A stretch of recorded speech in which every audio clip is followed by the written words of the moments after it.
Bien, bonsoir à toutes et à tous.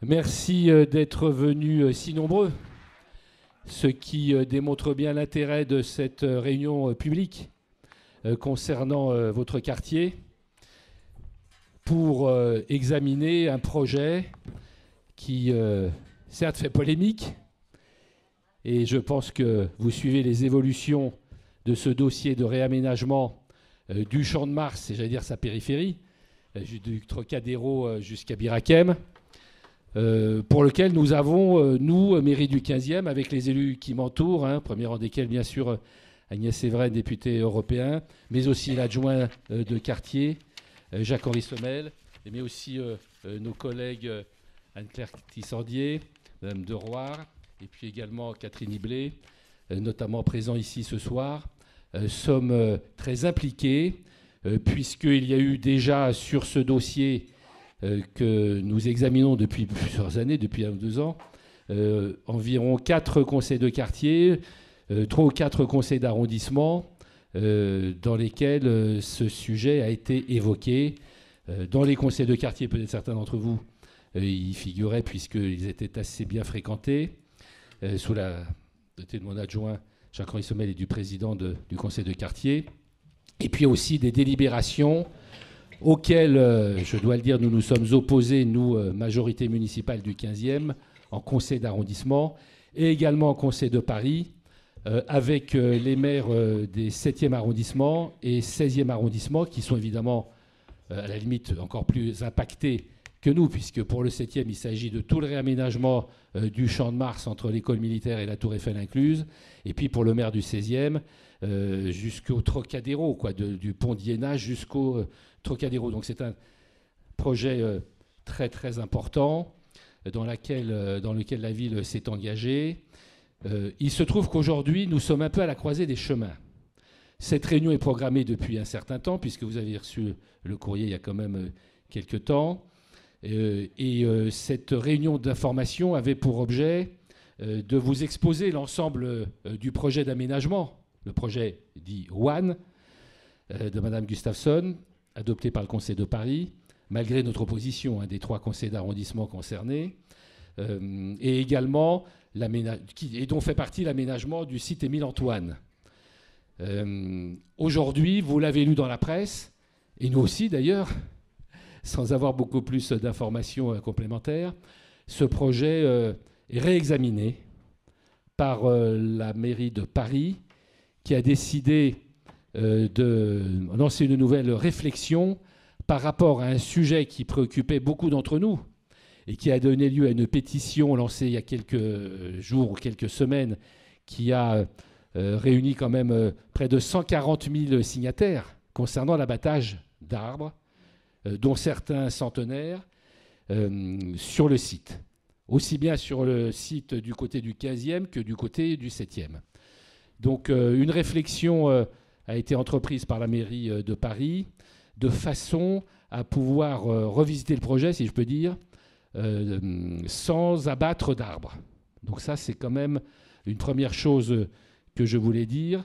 Et si l'on en croit les déclarations de la mairie de Paris aujourd'hui, il n'y aura pratiquement pas, enfin on nous le dira, d'abattage d'arbres sur ce secteur, respectant ainsi tout simplement, si je peux dire, l'article 10 de la charte de l'arbre, qui a été adopté à l'initiative de la mairie de Paris, d'ailleurs, il y a quelques mois, au Conseil de Paris à l'unanimité, cet article 10, disposant que, en gros, je résume, que ce sont les chantiers qui doivent s'adapter aux arbres, et non pas les arbres qui doivent s'adapter aux chantiers. On a la chance d'avoir des arbres de haute tige monumentaux, si je peux dire, et très anciens sur ce site.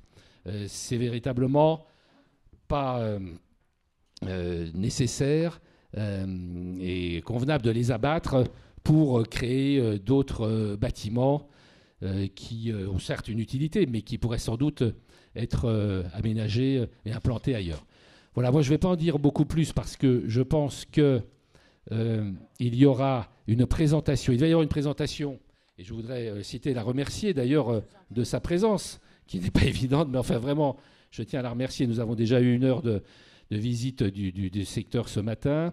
Madame Boulot, qui est présidente de la SEM Paris-Seine, Directrice, oui, c'est vrai. Bon, vous voyez, je vais vous donner de la promotion déjà, mais après cette réunion, vous serez... Je ne crois pas. Non, parce que la présidence des sociétés d'économie mixte de la ville de Paris sont bien sûr attribuées à des élus. Donc c'est un élu qui est président, M. Goubouladjadj, et qui préside la SEM, et c'est la directrice générale, quand même, on peut dire directrice générale. Bon, voilà, c'est bien. Vous voyez quand même, je ne voudrais pas vous être non plus. Madame Ariane Boulot, qui est directrice générale de la SEM Paris-Seine. Pourquoi la SEM Paris-Seine ? Parce que c'est cette société d'économie mixte qui est chargée de cet aménagement dont nous parlons à l'instant, à la demande, bien sûr, de la ville de Paris et selon les prescriptions, les indications et les commandements de la ville de Paris. Donc, elle va nous présenter alors, ce qui nous intéresse déjà, nous, ici, 15e plus particulièrement, à savoir l'aménagement de ce qu'on appelle le site Émile-Antoine, qui lui aussi, d'ailleurs, fait l'objet d'un réexamen par rapport au projet initial. Peut-être certains d'entre vous ont participé à l'une des réunions que j'évoquais tout à l'heure, les conseils de quartier et les conseils d'arrondissement. On vous a présenté des aménagements qui ne sont plus aujourd'hui tout à fait les mêmes. Parce qu'à partir du moment où on n'abat plus d'arbres, il y a des choses qui changent, évidemment, déjà, au niveau de l'aménagement du site Émile-Antoine. L'idée de manœuvre, si vous voulez, pour le site Émile-Antoine, c'était, et moi je peux le comprendre, on peut le comprendre ici, bien sûr, autour de cette table, c'était un meilleur accueil des touristes de la Tour Eiffel, dont le tiers à peu près arrive par le métro Bir Hakeim, et qui, arrivant là, sont quand même pas accueillis dans les meilleures conditions quand ils sortent du métro. Ils sont accueillis d'abord par les vendeurs à la sauvette, et puis ensuite ils doivent cheminer, traverser un carrefour, cheminer de façon pas très confortable, etc., jusqu'à la Tour Eiffel. Donc il s'agissait d'un meilleur accueil des touristes. Bien sûr, c'est tout à fait honorable, mais ce qui nous importait, nous, vos élus, c'est qu'on tienne quand même un peu compte, et le mot est faible, de la population et des habitants, de façon à ne pas les impacter défavorablement pour privilégier uniquement les touristes. Bon, il faut arriver à une solution, un compromis, mais en tout cas, nous avons vraiment beaucoup travaillé sur ces sujets.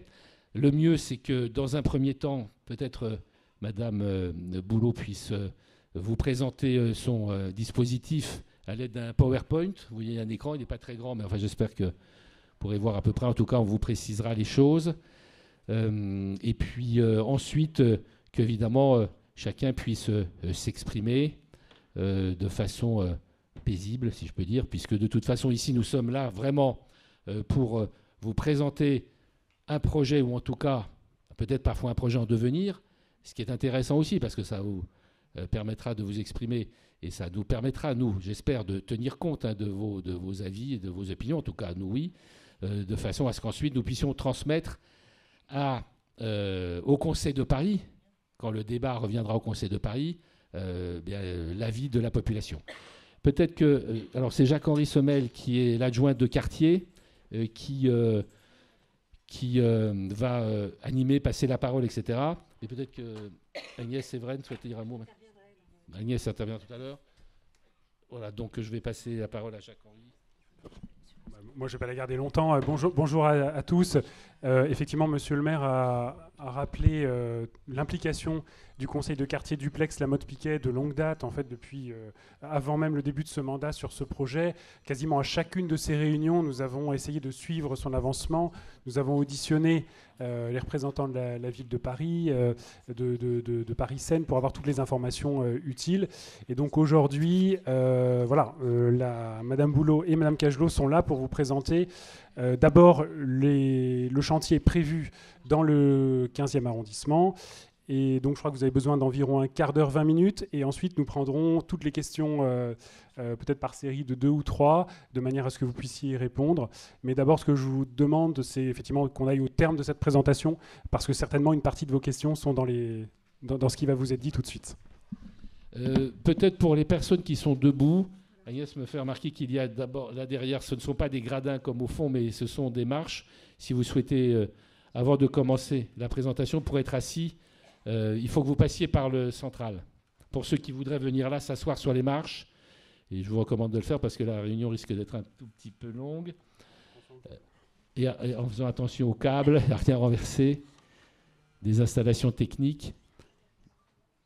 Voilà, merci pour ceux qui veulent venir s'asseoir. Voilà, non, pas ça. C'est pas hyper confortable, mais allez-y. Pour ceux qui voudraient s'installer là-bas.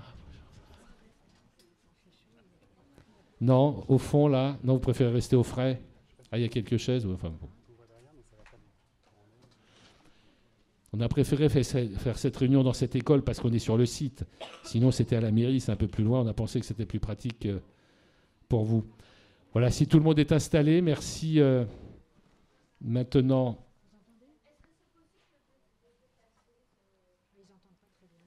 Est-ce que c'est possible de quoi ? De déplacer le haut-parleur. Est-ce qu'il y a des techniciens ? Omarou et Joseph, si vous pouvez peut-être déplacer parce qu'il y a des gens qui ne voient pas. Il va falloir déplacer le barcode. Ouais, attention. C'est surtout ça qu'il faut déplacer, c'est ça. Il suffit de déplacer le haut-parleur. D'accord. Du coup, il faut le remettre.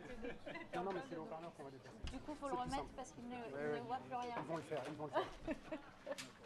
Attendez, il faut le remettre. Heureusement que Catherine est là. Ils vont le faire. Il y a ta tête. Oui, non, mais ils vont le déplacer quand ils auront fini. Je demande juste une minute de patience pour que... Et j'ai ma tête sur le chemin. Voilà, on va le changer. Oula. Il y a une tête là.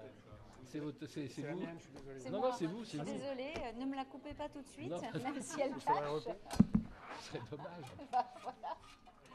Je comptais la garder encore un peu. Voilà. Du coup, il faut replacer ça. Ouais. Et après, on y bouge. Après, on y bouge. Peut-être juste vous décaler le temps de... Non, Non, bah non, c'est elle qui présente. C'est gentil, mais... Non, ça va rester comme ça. Non, Voilà. mais sinon peut-être décaler madame avec la table, tu vois. Non, je pense que là, c'est bien. Ah ouais.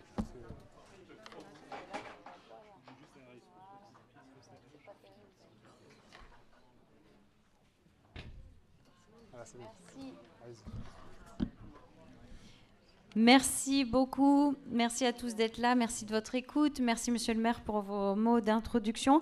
Donc, effectivement, je suis Ariane Boulot. Je suis la directrice générale de Paris Seine. Alors, Paris Seine, dans ce projet, je dirais que c'est un peu comme le chef d'orchestre qui fait jouer une partition, mais ce n'est pas nous qui écrivons la partition. Hein. Comme monsieur le maire vous l'a bien expliqué, c'est un projet qui est porté par la ville. Et Paris Seine met en œuvre, donc choisit les prestataires, les entreprises de travaux tout particulièrement, pour réaliser le projet. Donc ma présentation, elle va s'opérer en 4 temps. D'abord, revenir sur le détail de ce qui est prévu sur le secteur Émile-Antoine.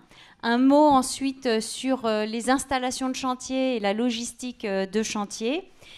Les mesures que nous déployons pour le suivi du chantier, c'est un point qui est effectivement important. Et puis un petit mot sur la communication de chantier. Alors, d'abord, où nous en sommes sur le secteur de manière globale. Donc vous voyez ici toutes les emprises de travaux qui sont prévues, et ce qui nous importe ce soir, c'est effectivement ce que nous appelons dans notre jargon le chantier Quai Branly Ouest.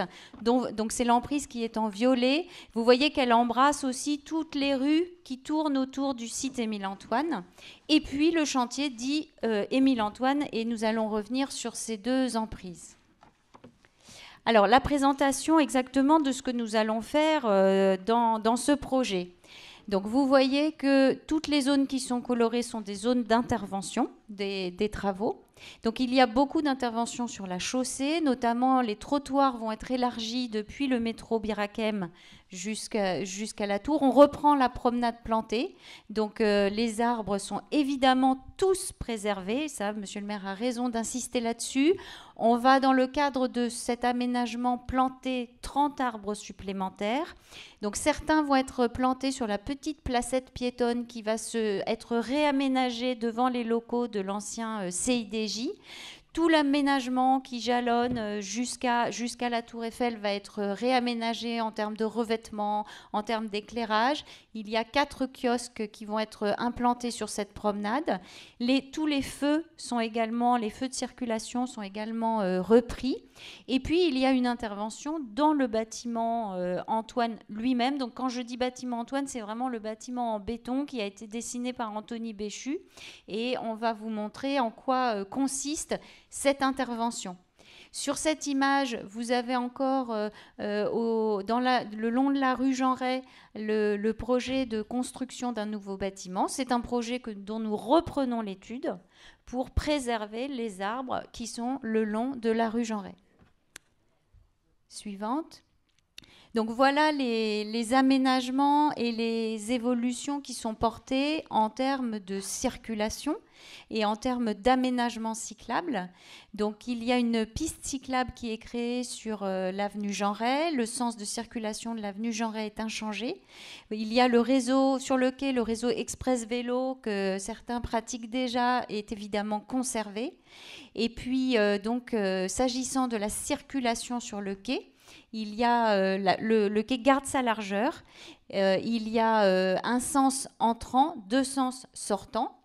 Et puis, il y a l'aménagement d'un site propre bus qui est réalisé tant sur le quai que sur l'avenue de Suffren. C'est la flèche verte entrante. Une des voies sera dévolue au sens bus, site propre, entrant vers le 15e.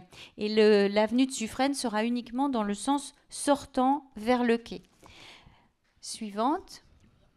Alors, s'agissant du programme dans le bâtiment lui-même, donc le bâtiment, il est vraiment composé de 2 grandes parties. Il y a une partie avec le centre sportif, dans lequel nous n'intervenons pas du tout, qui va être complètement étanchéifié par rapport à la zone de travaux. Et puis, il y a des interventions dans l'ancien volume libéré par le CIDJ. Donc là, les plans, on part du plus bas et on va monter dans les étages. Donc la scène est sur le haut de la diapo pour vous repérer, le quai aussi. Donc dans les sous-sols, nous aménageons 2 types de locaux. D'abord des vestiaires pour tout le personnel des sociétés qui travaillent dans le monument de la Tour Eiffel. Et donc il y a beaucoup de personnel. On lit sur le plan l'étendue des vestiaires qui sont rendus nécessaires par l'exploitation du monument, auxquels s'adossent des locaux d'exploitation. Ensuite, quand on arrive au rez-de-chaussée, donc on va réaménager toute la partie qui est à rez-de-chaussée du bâtiment et qui voit le stade de course Émile-Antoine. Toute cette partie-là, qui est en bleu sur la diapo, va être dévolue à des vestiaires. Tous les vestiaires des associations qui sont aujourd'hui dans le petit bâtiment le long de la rue Jean Ray vont avoir des nouveaux vestiaires à cet endroit-là, de même que le clubhouse va être logé, et donc auront une communication directe avec le stade, puisqu'il y a un portail qui leur sera utile. Suivante. Dans les étages. Donc, dans les étages, l'intervention de Paris Seine consiste à aménager des bureaux pour la direction des sports. Et puis, toute la partie que vous voyez en gris ne va pas faire l'objet de travaux avant les Jeux Olympiques. Notre consoeur, la RIVP, interviendra après les Jeux pour un programme qui est en cours d'étude aujourd'hui. Enfin, vous voyez tout en haut, donc le dernier étage qui a cette très belle terrasse qui fait tout le tour, rentre dans le projet de la RIVP. Nous n'interviendrons pas dessus. Alors, en termes de calendrier, donc on est vraiment là dans la phase où on attaque j'ai presque envie de dire, on commence par le débarras. Monsieur le maire a visité et peut attester qu'aujourd'hui, le bâtiment est encore très encombré de mobilier, de tout un tas d'objets qui ont été laissés sur place. Donc, on va débarrasser tout ça dans toute la partie libérée du bâtiment. Ensuite, on a toute une phase de curage où on va déposer tous les équipements intérieurs et de désamiantage, de dépollution du bâtiment. Et puis ensuite, de travaux vraiment de gros œuvres, puisque nous réalisons des nouveaux escaliers à l'intérieur pour relier les niveaux. Nous affouillons un petit peu le patio pour donner de la lumière davantage aux locaux qui sont en sous-sol. Voilà, tous ces travaux-là se déroulent entre le mois de mai 2022 où nous sommes et seront terminés au mois de mars. Et les travaux d'aménagement du quai donc, commencent, eux, cet été et seront terminés au mois de juin. Comment le chantier va-t-il s'organiser? Où seront les entreprises? Par où vont-elles rentrer sur le site? Alors, le chantier va se dérouler en 3 grandes phases. La première zone d'intervention, c'est vraiment celle qui se trouve devant l'ambassade d'Australie et devant la Maison de la Culture du Japon. C'est par là qu'on commence par réaménager les extensions de trottoirs, reprendre les feux. Et ensuite, nous allons tourner autour du stade, en commençant évidemment par les éléments de la placette, toute la promenade qui est le long du quai, et en revenant sur l'avenue de Suffren. On aura à la fin de cet aménagement une intervention vraiment au droit du métro Bir Hakeim, là aussi pour l'aménagement de la sortie. Suivante. S'agissant du phasage de travaux dans le bâtiment lui-même, donc les travaux de curage des amiantages se déroulent là entre mai et juillet, et puis les travaux structurels, les travaux de gros œuvres dans le bâtiment permettant les installations des fonctions dont je vous ai parlé, vont se dérouler entre juillet et mars 2023. Les entreprises de travaux vont s'installer sur les places de stationnement de la rue Jean Ray. Donc des baraques, ça s'appelle comme ça, hein, des baraquements de chantier vont être installés sur ces emplacements de stationnement en épi. Là sur l'image, vous voyez un petit rectangle en rouge foncé. Voilà, c'est là que vont se trouver vraiment les baraquements de chantier. Et les tiretés que vous voyez en rouge, ce sont des zones de stockage pour les entreprises.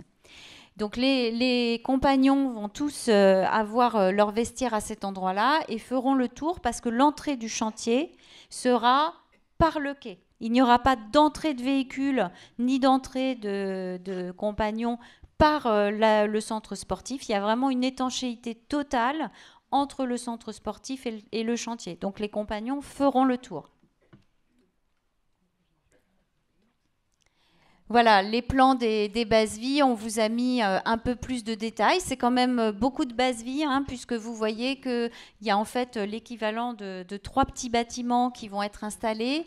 Un bâtiment avec 2 niveaux, les 2 premiers bâtiments auront 2 niveaux de baraquement et le 3e en aura 3. Et puis sur les côtés, encore une fois, hein, encore sur les places de stationnement, il y aura des emplacements de stockage. Le dessin qu'on a mis là, dans lequel vous voyez toutes les bases-vies et toutes les installations de stockage, c'est au pic du chantier. Vous le verrez pendant une période donnée, quand vraiment le chantier est en gros œuvre et bat son plein. Là, ce n'est pas ce qui va être installé tout de suite au cours du mois de juin.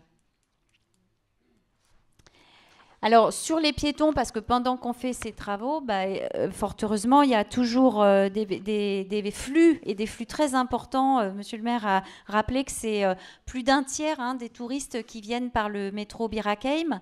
Et donc, le tracé qui va leur être fléché, il va y avoir un jalonnement qui va être installé. Le tracé, il va être de 2 natures. On va les inviter à emprunter le trottoir des hôtels de la rue Jean Ray et ensuite ils peuvent pénétrer directement sur le Champ de Mars. En plus, l'entrée du mur en verre se trouve vraiment à cet endroit-là. Et puis, on va également jalonner pour les inviter à emprunter la promenade d'Australie qui est finalement assez peu pratiquée. C'est vraiment un espace très agréable. Donc, on va créer les conditions aussi de la traversée pour que le flux des touristes puisse emprunter la promenade d'Australie. Donc ce sont des jalonnements qui vont être installés au fur et à mesure du chantier pour être vraiment bien précis pour que les touristes empruntent ces cheminements. Alors, pendant le chantier, Paris Seine est très engagé dans le suivi et le contrôle de toutes les prestations qui sont mises à la charge des entreprises.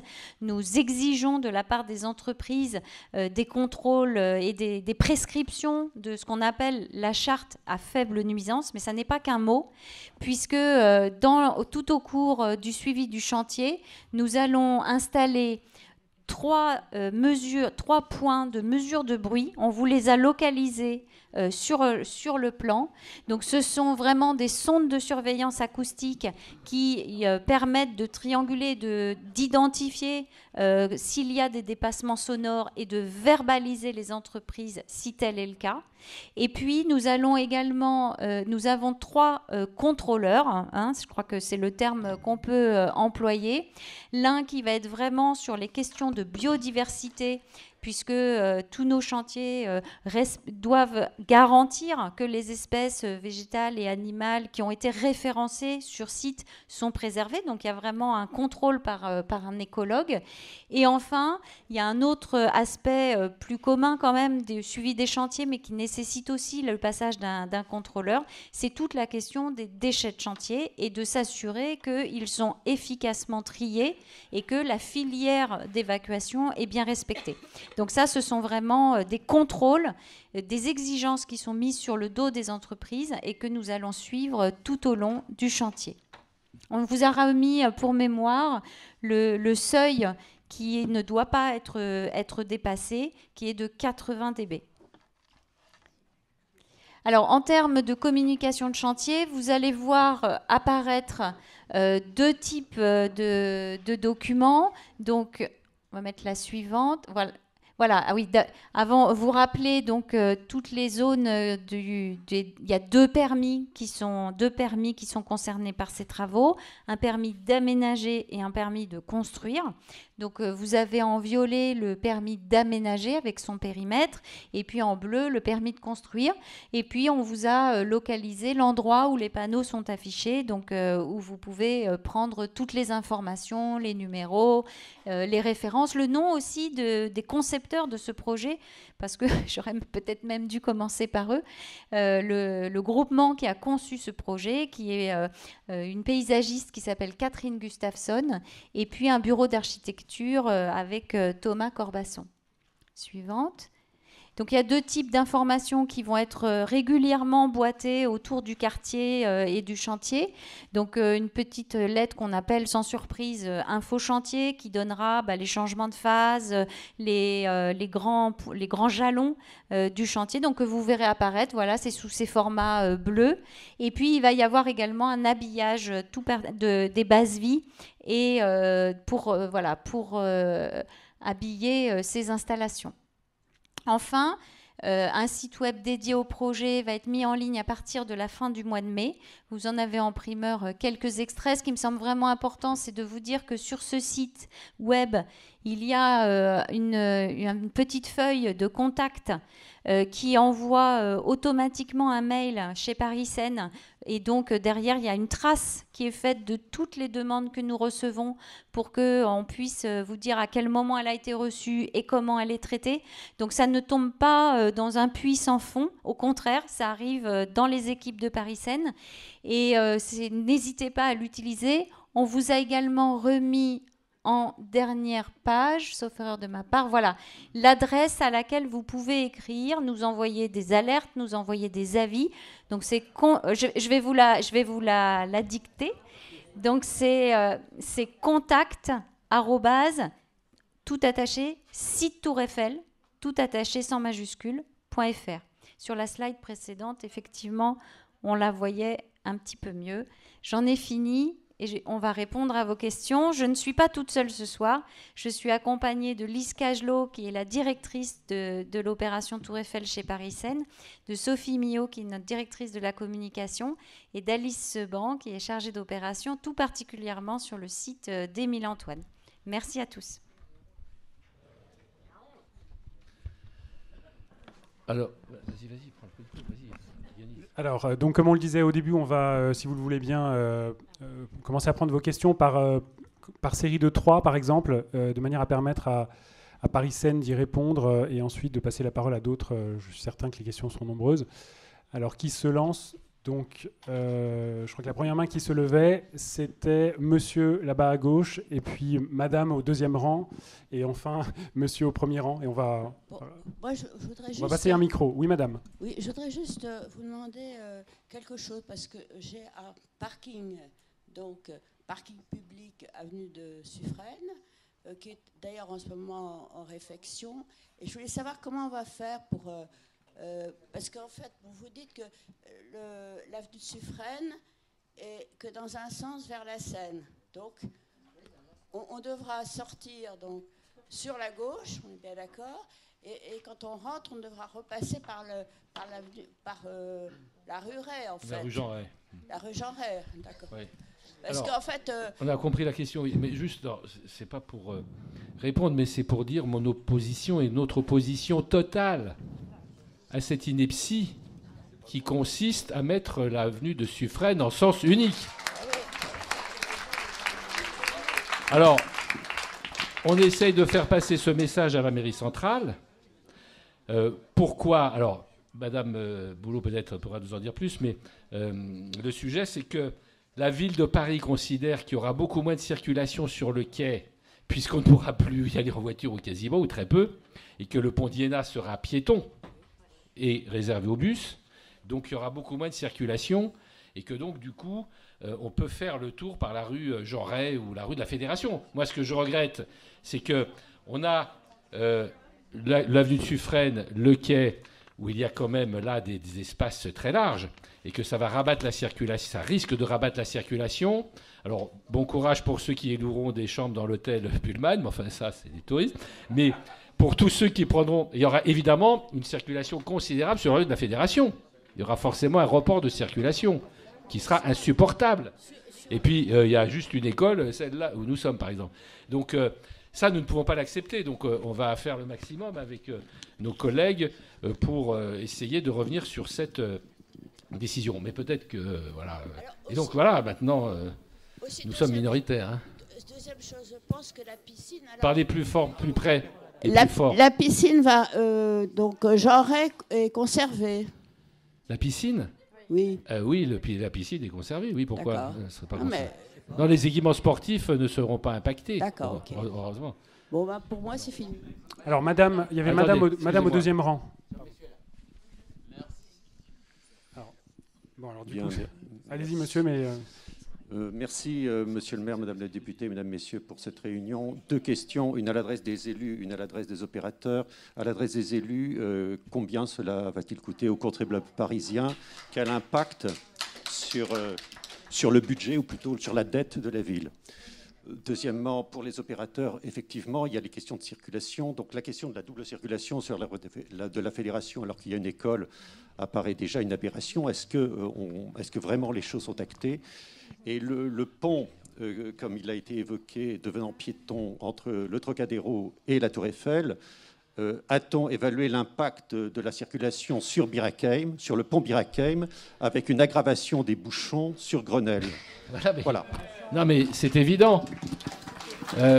Avec Agnès, notamment au Conseil de Paris, Anne-Claire, nous avons évoqué, évidemment, à chaque fois que ce projet était soumis à l'approbation du Conseil de Paris, ce sujet, c'est pas le seul d'ailleurs, hein, mais ce sujet des reports de circulation qui vont se faire au détriment du 15e, peut-être aussi d'une partie côté 7, mais d'une partie d'une 15e côté Bir-Hakeim, évidemment, puisque le pont d'Iéna ne sera plus circulant. Il faudra bien que les voitures, à un moment donné, peut-être qu'il y aura moins de voitures, il y a toujours une évaporation, d'accord, mais qu'elle passe. Donc il y a eu des études de circulation qui démontrent qu'effectivement, il y aura une augmentation de la circulation sur Bir-Hakeim et alentour, et sur le boulevard de Grenelle, qui est déjà quand même relativement chargé. Vous avez cette intersection du quai avec le pont qui est extrêmement chargée à des moments particuliers de la journée, pas toute la journée, mais à des moments précis.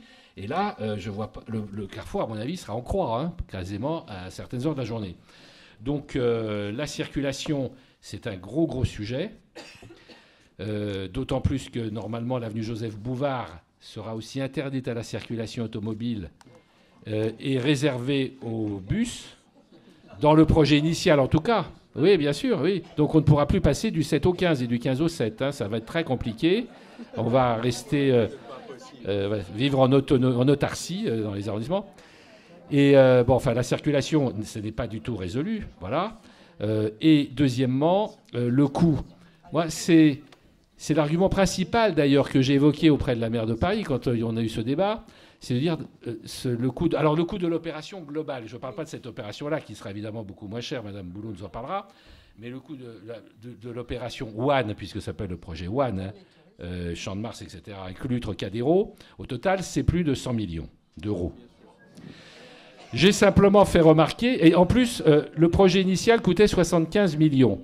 Avant même le premier coup de pioche, déjà, il augmente à 100 millions, 107, 110, quelque chose comme ça. 107, me dit Agnès, 107 millions. Donc il a déjà augmenté de près de 30%, un peu moins, voilà, sur le papier. Moi, j'ai simplement dit, est-ce que vraiment il y a une urgence absolue à Paris de faire ces travaux dont personne ne veut d'ailleurs, parmi les habitants en tout cas et leurs élus, puisque les conseils d'arrondissement des 7, 15, 16 se sont prononcés contre et les maires aussi. Donc il faut peut-être tenir compte de l'existence de conseils d'arrondissement et de maires d'arrondissement. Bon, ce projet peut avoir une utilité pour la ville de Paris, très bien, mais est-ce qu'il est urgent à partir du moment où la ville de Paris est exsangue budgétairement et on va rajouter, alors c'est pas sur une année, hein, c'est sur plusieurs années, mais quand même plus de 100 millions d'investissements supplémentaires qu'il va bien falloir prendre dans vos poches, excusez-moi de vous le dire. Hein. Donc c'est du perdant-perdant pour vous. Hein. Vous avez un aménagement dont vous ne voulez pas et en plus c'est vous qui payez. Voilà, bon ben voilà, je suis désolé. Mais c'est un peu caricatural ce que je dis, mais c'est quand même ça.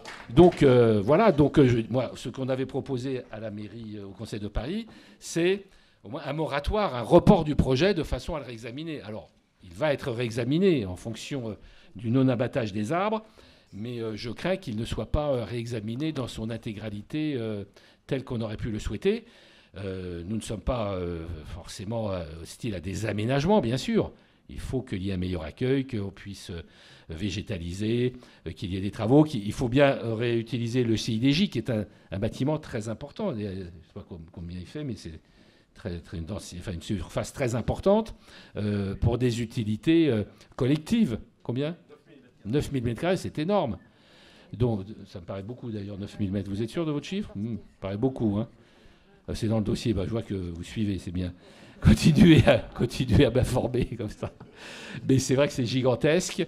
Et donc, il va y avoir... Ah oui, alors, il y a deux projets, vous avez bien compris, sur le bâtiment, le CIDJ, qui est quand même l'objet de beaucoup de travaux. Il y a une partie Seine-Paris-Seine, qui vous a été présentée, et il y a une partie RIVP, qui est un bailleur social de la ville de Paris, qui va traiter l'autre partie du site pour en faire, dans un premier temps en tout cas, la maison de l'Olympisme. Vous savez qu'il y a des Jeux Olympiques.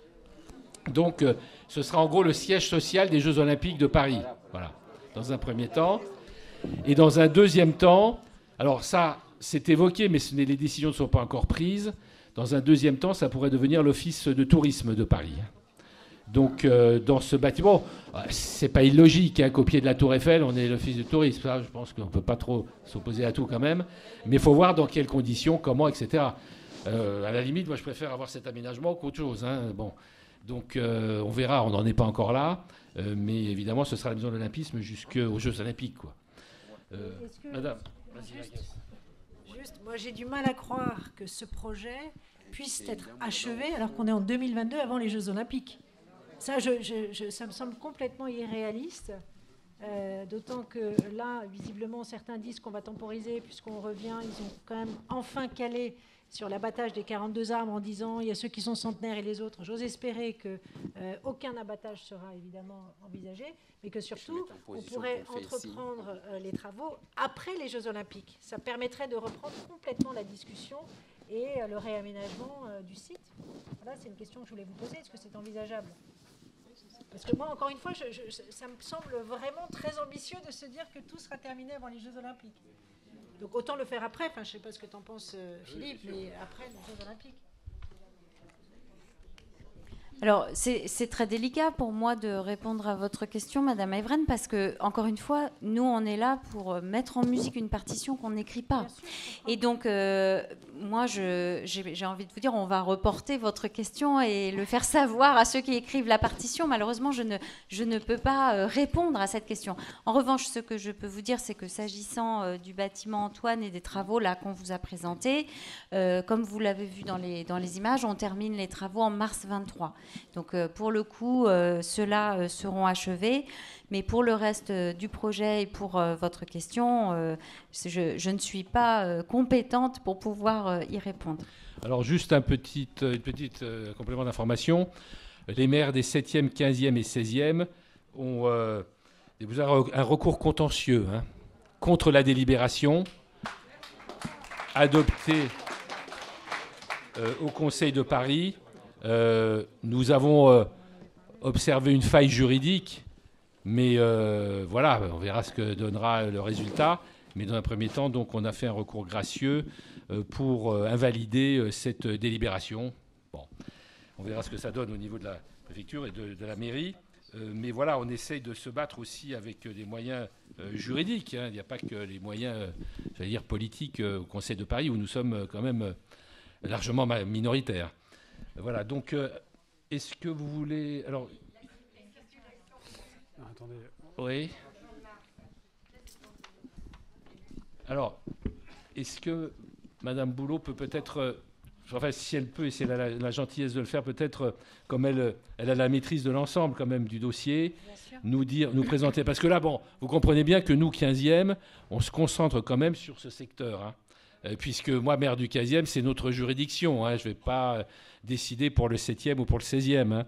Mais néanmoins, c'est important de remettre ce secteur dans le cadre général du projet ONE, qui est aménagement de tout le Champ de Mars. En fait, il s'agit de faire une promenade continue de l'école militaire jusqu'au Trocadéro, inclus, jusqu'à la place du Trocadéro.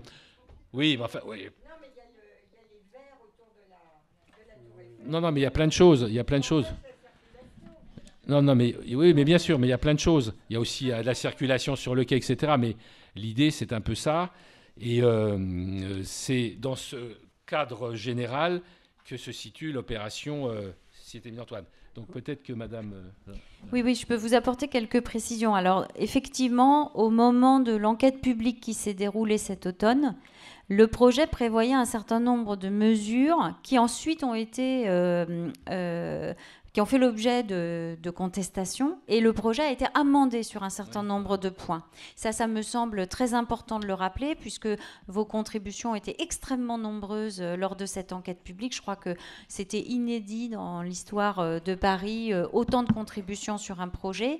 Et donc, notamment, il y avait un sujet sur la question de l'avenue Joseph-Bouvard. Parce que dans le dossier qui avait été soumis à l'enquête publique au moment de l'automne, il était prévu qu'il n'y ait rien du tout, plus du tout de circulation sur l'avenue Joseph-Bouvard, que ce soit ni les véhicules particuliers ni les autobus. Ça emportait beaucoup de conséquences sur le tracé des bus. Et donc, parmi les amendements qui ont été apportés au projet, il y a le fait de permettre toujours aux bus d'utiliser l'avenue Joseph-Bouvard. Donc, du coup, sur le plan de... Alors, je précise pour vous tous que tout le dossier est toujours accessible. Vous pouvez toujours, et c'est un dossier extrêmement fourni dans lequel vous trouvez vraiment énormément d'informations. Tout y est, en fait, toutes les informations sur le projet. En revanche, du coup, le plan qui prévoit les itinéraires de bus, il n'est plus bon, puisque depuis le projet, au moment où il a été validé par le Conseil de Paris, il prévoit des ajustements. Donc, tout particulièrement sur l'avenue Joseph-Bouvard, où nous avions effectivement un projet qui prévoyait une fermeture complète, avec des éléments de bornes pour empêcher les véhicules de rentrer, alors qu'on sait aujourd'hui que les bus doivent pouvoir continuer de traverser la rue. Donc ça emporte comme conséquence que notamment il y avait dans le projet de cet automne un dévoiement de l'itinéraire du 42 qui en fait n'aura pas lieu d'être. Donc voilà, ça c'est quand même des changements qui sont importants. Ensuite, il y a une deuxième question que vous avez posée qui a trait, et j'entends parfaitement votre opposition sur cette mise en sens unique d'un tronçon seulement de l'avenue de Suffren, le tronçon qui longe le stade. Alors, quelle était l'origine en fait et la raison de cette mise en sens unique? Donc, c'est effectivement que la voie qui est aujourd'hui dédiée aux véhicules qui permet de revenir du quai vers le 15e, va être dédiée à un site propre bus, et pour le coup, au 82 qui emprunte déjà cette avenue. Ce qui est vrai, c'est quand même que la création des sites propres bus améliore significativement la cadence de ces transports en commun. Ça, je crois que c'est indéniable. Ensuite, il y avait également, excusez-moi, je finis juste mon explication, il y avait également à l'origine de cette décision un travail sur les carrefours, puisque effectivement le projet dans son ensemble a fait l'objet de plusieurs études d'impact sur la circulation. Il y a ce qu'on appelle une étude macroscopique, mais il y a aussi des études microscopiques qui ont été faites. Tout ça est dans le dossier de l'enquête publique. C'est une étude d'impact colossale, hein, elle fait plus de 1500 pages. Pour autant, ce qui est vraiment très noté, c'est que tout le traitement de chaque carrefour, le temps d'attente de chaque file de véhicules a fait l'objet d'une attention particulière. Et effectivement, la piétonisation du pont, le fait que les véhicules qui vont rentrer dans Paris seront toujours en surface le long du mur d'enceinte de la tour. En revanche, les véhicules qui sortent de Paris et qui vont vers le périphérique passeront uniquement dans la trémie. Et ça emporte quand même des modifications de carrefour qui a contribué aussi à faire cette proposition de mise en sens vers le quai du dernier tronçon de l'avenue de Suffren. On va reprendre les questions. Je vous demande de bien lever la main pour que le monsieur qui a le micro puisse vous le passer. Donc, une question au fond à côté de vous. Madame ? Oui, bonsoir. Merci pour votre présentation. Je suis architecte urbaniste. J'ai plutôt l'habitude d'être de votre côté et pas côté spectateur, donc c'est une première pour moi. J'avais l'intention de lire un peu sur le projet avant, mais j'ai pas eu le temps. Je m'en excuse si ma question vous paraît un peu basique. Mais je n'ai pas très bien compris le sens de votre projet. En fait, quels sont les fondamentaux de ce projet ? J'ai bien compris qu'il y avait un aménagement de l'espace public, une intervention sur le bâti, mais finalement, quel est vraiment le sens de ce projet ? Je n'ai pas compris, excusez-moi. Alors, merci. On va prendre une deuxième question, peut-être à côté, ce qui sera peut-être plus simple. Voilà. Oui. Bon. Bonjour, j'aurais voulu des précisions par rapport aux horaires de chantier, au bruit, et personnellement, évidemment, je suis particulièrement attentive aux impacts en termes de bruit, particulièrement aux alentours de la rue de la Fédération, et aussi de pollution et aussi de circulation. Donc, s'il vous plaît, quelles seront les garanties ? Je sais que les chantiers, parfois, peuvent, en cas de nécessité, eh bien, travailler même la nuit. Donc, nous voudrions savoir s'il y a des garanties quant aux horaires. Alors, merci, madame. Peut-être une troisième question avant de permettre à madame Boulot d'y répondre. Monsieur, voilà, à côté.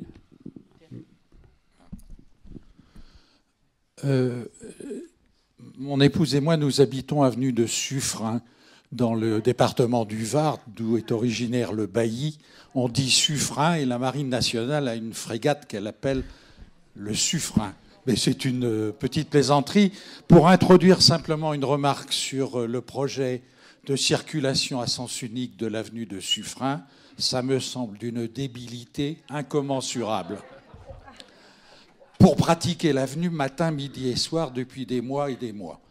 Après avoir donné un petit coup de chapeau à notre maire et à Madame Evren pour leur... Evren ou Evren ? Evren, je devrais le savoir, je suis breton. Pour leurs compétences, pour leur engagement et pour leur fidélité, je demande si je peux poser une question un peu plus politique et un peu moins technique. La question politique est la suivante. Vous avez cité 3 arrondissements qui sont concernés. Est-ce qu'au lieu de s'opposer au projet pharaonique de le ou la maire, je ne sais plus si dans le langage inclusif qui lui est cher, on dit le ou la maire de Paris, pourquoi n'allez-vous pas, pour une fois, plus loin dans l'association des différents maires d'arrondissement pour intervenir sur ce sujet qui n'est pas un sujet Émile Antoine, qui n'est pas un sujet 15e ou même un peu 7e. C'est un sujet qui concerne Paris et je trouve que même ce qu'on nous décrit là, si on y ajoute le projet Tour Eiffel avec les baraques pour vendre des saucisses ou des merguez demain peut-être, c'est un sujet national. Pourquoi ne le transformez-vous pas en sujet national? Peut-être que ce serait l'occasion de découvrir d'autres failles dans les dossiers, d'aller un peu plus devant les tribunaux administratifs. Nouveaux électeurs, on compte un peu pour ça, sur vous. On compte sur vous. Il y a je ne sais pas si le chiffre de 900 000 évoque quelque chose pour l'assistance. 900 000, c'est le nombre de fonctionnaires supplémentaires depuis 1991 entre le national, le territorial et la santé. C'est normal qu'on édicte des normes, c'est normal qu'on fasse des études très fouillées sur la circulation, mais les élus sont bien placés pour revenir un peu au bon sens, à condition que pour une fois, ils s'unissent. Alors, effectivement, il y a de nombreuses initiatives qui ont été prises avec d'autres élus comme la maire du 7e et le maire du 16e. Peut-être, monsieur le maire, vous souhaitez répondre à cette question-là? Non, je dis simplement que, évidemment, c'est un sujet qui concerne d'ailleurs, j'allais dire le monde entier, la Tour Eiffel, le Champ de Mars, connu du monde entier. Donc on peut élargir. Mais ce que je veux dire, c'est que nous, maires du 7e, 15e et 16e, nous avons la compétence juridique d'intervention. Par exemple, les délibérations qui concernent ces sujets ne sont présentées que dans nos arrondissements, pas dans les autres. Sauf qu'au Conseil de Paris, il y a un débat général avec tous les élus, les 163 élus du Conseil de Paris qui représentent tous les arrondissements. Nous sommes bien sûr soutenus par un certain nombre de maires d'arrondissement que nous avons associés, bien sûr. Nous avons fait plusieurs réunions publiques avec plusieurs centaines de personnes. D'ailleurs, il y en a une dans le 16e qui est très impactée, dans le 7e et ça. Le 7e et le 16e étant plus impactés, bien sûr, encore que nous. Donc, il y a eu des réunions avec des centaines de personnes et des maires sont venus nous soutenir. Mais ce sont des maires qui, tous confondus, avec nos élus ici présents, sont minoritaires. Nous sommes au Conseil de Paris très minoritaires. Et il y a une élection municipale, dont vous vous souvenez peut-être, où il y a eu un résultat qui a donné ce qu'il est, avec une très nette majorité, qui est aujourd'hui à la tête de l'Hôtel de Ville et qui présente des délibérations qui sont votées par une majorité. Et nous qui sommes en quelque sorte l'opposition minoritaire, bien sûr qu'on a tous voté, tous les élus de l'opposition ont voté contre ces projets, sans exception. Mais ce n'est pas suffisant pour faire une majorité par définition. Donc voilà. Quant au recours, oui, nous ferons les recours nécessaires. Il est possible que nous prenions d'autres initiatives encore dont nous discutons avec nos collègues pour essayer plus. D'ailleurs, ces initiatives, jusqu'à présent, quand même, portaient leurs fruits. Madame Boulot disait elle-même que le projet qui a été voté par le Conseil de Paris a été réexaminé et modifié une première fois par le Conseil de Paris il n'y a pas si longtemps. Il y a eu des modifications comme l'avenue Joseph Bouvard, mais aussi un certain nombre d'autres modifications concernant les plantations, etc. Il y a cette pétition que j'évoquais à l'instant de 140 000 signataires qui a amené la ville de Paris à suspendre une partie du projet, pas cette partie-là, mais une partie du projet par rapport au non-abattage des arbres. Et donc le projet va être revu. Donc il y aura encore des débats. Et vous serez d'ailleurs associés. Moi, ce que je souhaite aussi, juste pour commencer à répondre à une des questions concernant la tenue du chantier. Non, bien sûr, il n'y a pas de travaux de nuit. Il y a des réglementations très précises à Paris. Il n'y a pas de travaux de nuit. Ils commencent à 7 h du matin, mais pas avant. Ce que je voulais dire, c'est que moi, ce que je souhaiterais, c'est qu'il y ait un comité de suivi de chantier, que je demande d'ailleurs à la SEM Paris-Seine de mettre en place avec nous, un comité de suivi de chantier, comme d'ailleurs nous le faisons dans les grandes opérations urbaines, qui associe des élus, des riverains, les conseils de quartier, etc., de façon à pouvoir suivre régulièrement l'évolution du chantier et pouvoir éventuellement amener des modifications et autres. Donc ça, je pense que ça doit être assez faisable, en plus des conseils de quartier, bien sûr, qui se réunissent, mais que tous les 3 mois, d'avoir un comité de suivi de chantier pour réagir très vite aux incidents de chantier. Et puis il y aura aussi, bien sûr, des contacts possibles numériques. Merci, monsieur le maire. Je vais repasser la parole à madame Boulot pour répondre aux 2 questions qui avaient été posées. Donc, effectivement, les horaires de chantier, peut-être vous pouvez préciser. Et puis, il y avait une question sur l'intention générale. Pourquoi ce projet, finalement ? Alors, vous m'en voudrez pas sur les horaires de chantier. Je vais faire appel à ma voisine et puis je m'exprimerai sur le projet dans son ensemble. Oui. Alors, sur les horaires de chantier, c'est des horaires de chantier qui sont tout à fait usuels, des horaires de journée, avec des livraisons de journée. Sur le site d'Émile-Antoine, il n'y a pas de particularité quant aux horaires de chantier et aux horaires de travaux. C'est-à-dire que c'est le matin, 7h30 jusqu'en fin d'après-midi. 7h30 jusqu'en fin d'après-midi, vers 17h30. C'est à part les livraisons. Si ça peut commencer à ça. Alors, on va laisser... Alors, oui, alors, est-ce que vous avez la réponse à cette question? Mais ce que je vous demande, c'est peut-être de laisser la SPL Paris Seine répondre aux questions, puis on reprend les questions dans la salle. Alors, sur les poids lourds. Alors, sur les poids lourds, nous avons montré un petit cheminement tout à l'heure, je ne sais plus où il est.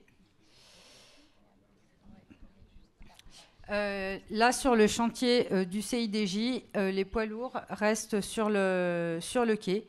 Ils entrent par le portail qu'il y a au niveau avant le stade et ils ressortent par le même endroit.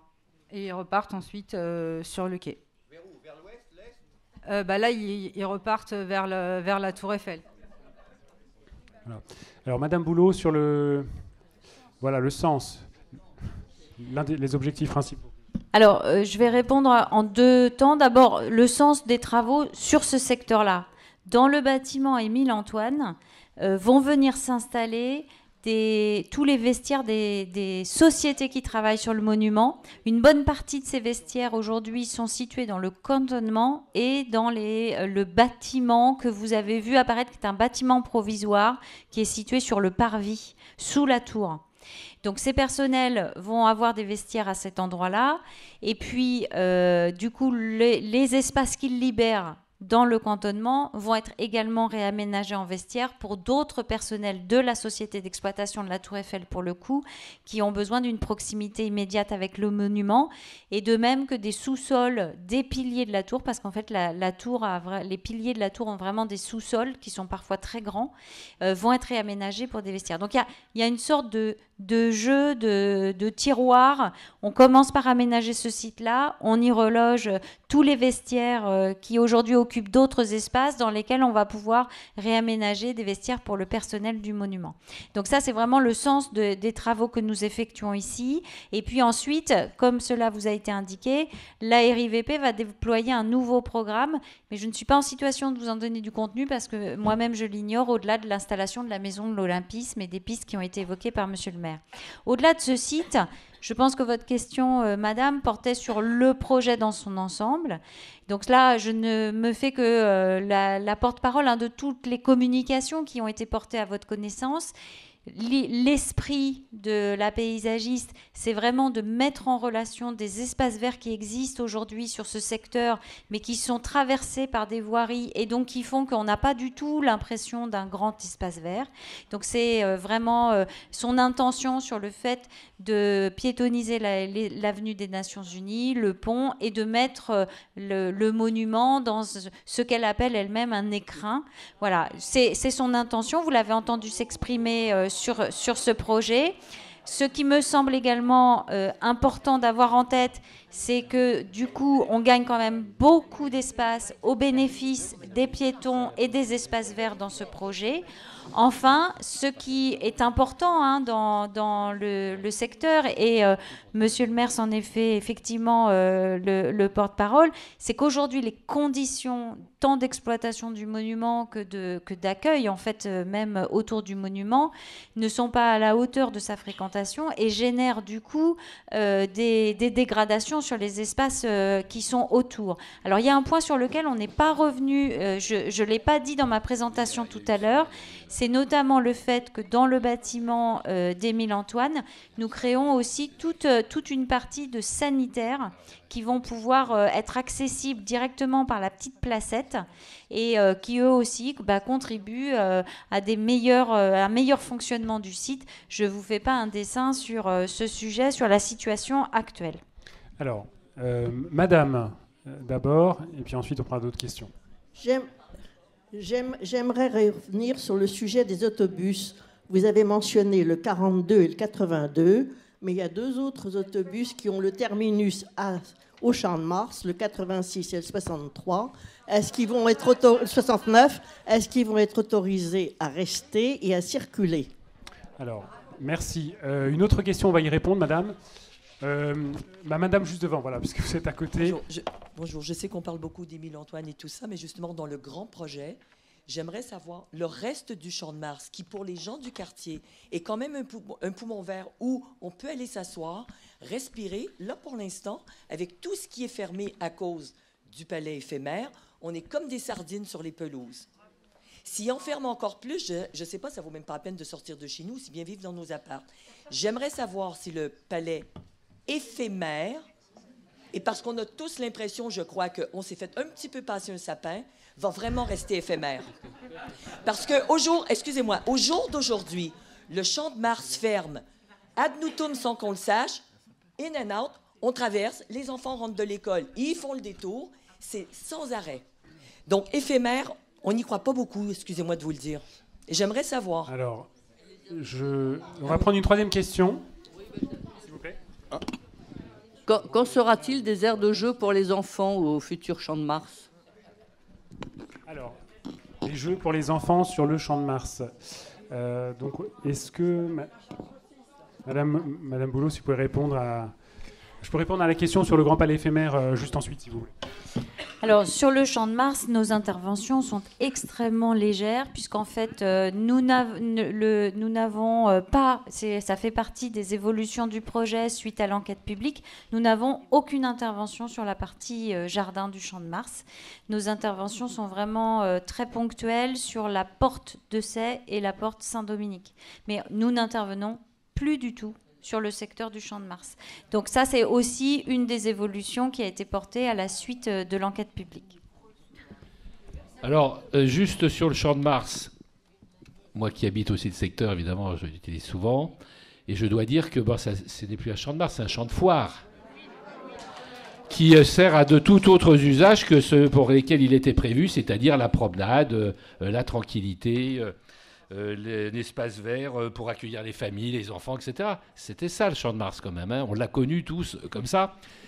Il y a eu l'hérésie du palais éphémère, qui ne porte peut-être que le nom d'éphémère que provisoirement, parce qu'on ne sait pas comment les choses vont durer. D'autant plus qu'il va y avoir ensuite les Jeux Olympiques, ne l'oubliez pas, avec des épreuves olympiques et des constructions également concernant les sites olympiques. Un site olympique sur le Champ de Mars. Donc on va avoir le palais éphémère, un site olympique, les travaux pour la Tour Eiffel éventuellement. Donc voilà, je vais tout à fait dans le sens du sapin. Je ne sais pas très bien ce que voulait dire cette expression du sapin. Mais ça sent le sapin peut-être. Mais c'est terrible, parce que d'abord le Champ de Mars est dans un état de dégradation considérable. Il n'est plus entretenu. Il n'est plus entretenu depuis des années, malgré les objurgations d'ailleurs de Rachida Dati, comme du maire du 15e, parce qu'on sait bien qu'il y a beaucoup d'usagers qui habitent le 15e, donc on s'en préoccupe aussi bien sûr beaucoup avec Agnès et l'adjoint du quartier. Donc nécessité, nous ce qu'on voulait simplement, c'est qu'on restaure le Champ de Mars, voilà, et qu'on lui redonne son image d'antan, avec la possibilité de se promener avec des pelouses, avec des statues qui ne s'effondrent pas, avec... enfin bref, je ne vais pas faire le détail. Donc c'est important, je pense, de pousser aussi pour que ce palais éphémère ne reste pas là. Et j'ai des inquiétudes comme vous. Oui, moi je voudrais juste enchaîner sur ce que vient de dire le maire, sur le fait que, à mes yeux en tout cas dans le projet initial, il était clairement établi que le Champ de Mars allait devenir en quelque sorte la vache à lait de l'exécutif parisien pour une surexploitation commerciale et événementielle du Champ de Mars, qui est l'un des poumons, honnêtement, de l'arrondissement, d'où viennent les gens du 16e, du 15e, du 7e, évidemment, et que donc, entre la bagagerie, les lieux de vente, les restaurations, c'est devenu véritablement n'importe quoi. Et donc, donc est-ce que vous pouvez nous confirmer, parce que à vous entendre, tout ça n'est plus du tout prévu? Je vous confirme que nous n'avons aucune intervention au-delà de l'avenue Gustave Eiffel sur le Champ de Mars, en dehors d'interventions très ponctuelles. On peut peut-être remettre le plan global, comme ça ce sera encore plus clair. Voilà. Donc, ce que vous voyez le carré bleu qui représente l'emprise du monument. Vous voyez les carrés violets qui sont les portes de Sey et Saint-Dominique sur lesquelles nous aurons des interventions. Mais il n'y a aucune intervention dans le parc jardin. Et les bagageries que vous citez, Madame Évray, sont à l'intérieur du périmètre bleu, qui est un périmètre sur lequel on reprend les études. Et donc, je ne peux pas vous dire ce qu'il en sera. On reprend les études pour préserver les 11 arbres qui s'y trouvent et qui étaient prévus à l'abattage. Non, mais ce que veut dire Madame Boulot, c'est que, et on le redit pour la énième fois, c'est que le projet est complètement réexaminé. Ce projet que vous avez vu dans la presse ou autre, il est réexaminé par rapport à la volonté nouvelle, d'ailleurs, de la ville de Paris de ne plus abattre d'arbres. Donc voilà, et Madame Boulot, je pense, ne peut pas vous en dire plus. C'est la technicienne, hein, c'est pas elle qui décide, elle applique. Hein. Mais donc, nous sommes vigilants. Il y aura sûrement, d'ailleurs, un débat au Conseil de Paris, ne serait-ce qu'au prochain Conseil de Paris qui a lieu à la fin du mois, dans une semaine, je crois, enfin dans 15 jours plutôt. Oui, puisque évidemment, ce sera le sujet fort du Conseil de Paris, hein, je pense. Donc évidemment, on va en parler et on verra ce que nous répondra la ville. Mais aujourd'hui, je ne dis pas qu'on est dans le flou, mais enfin, il y a quand même un projet qui se termine et qui va être remplacé par un autre. Alors, est-ce si on abandonne l'abattage des arbres au pied de la Tour Eiffel, ça veut dire qu'on ne peut plus rien construire parce qu'on ne peut pas bétoniser. Là, moi, je connais très bien l'endroit. Pardon. Oui, ce que je voulais dire, c'est que si on ne touche pas aux arbres qui sont au pied de la Tour Eiffel, voilà, ça veut dire que tout le projet est abandonné. Ben oui. Et tant mieux. Et tant mieux. C'est le souhait de tout le monde. Je pense que Madame Boulot ne pourra pas dire autre chose que ce que Monsieur Grégoire, le premier adjoint, a dit hier, c'est-à-dire à ce stade, les permis de construire sont maintenus, mais il y a une nouvelle étude qui est entreprise pour savoir comment tenir compte du maintien des arbres. Très bien. Et ce que je voulais dire, c'est que Monsieur Eiffel lui-même, à l'origine, ces arbres existaient au moment de la construction de la tour. La grotte a été préservée, l'ensemble a été préservé et la tour a été construite.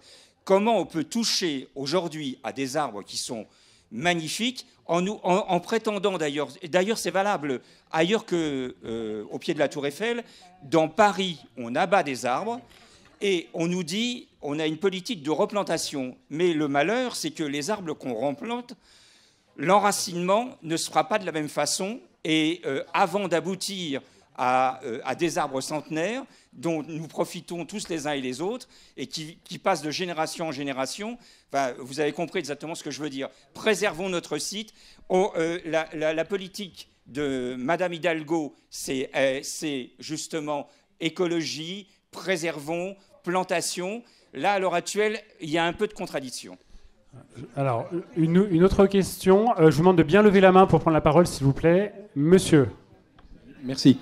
Juste une question technique à Madame Boulot, qui est une directrice générale, mais qui ne traite que les questions techniques. S'il vous plaît, on prendra toutes les questions, s'il vous plaît. Merci. Oui, Madame Boulot, directrice générale, mais qui traite que les questions techniques.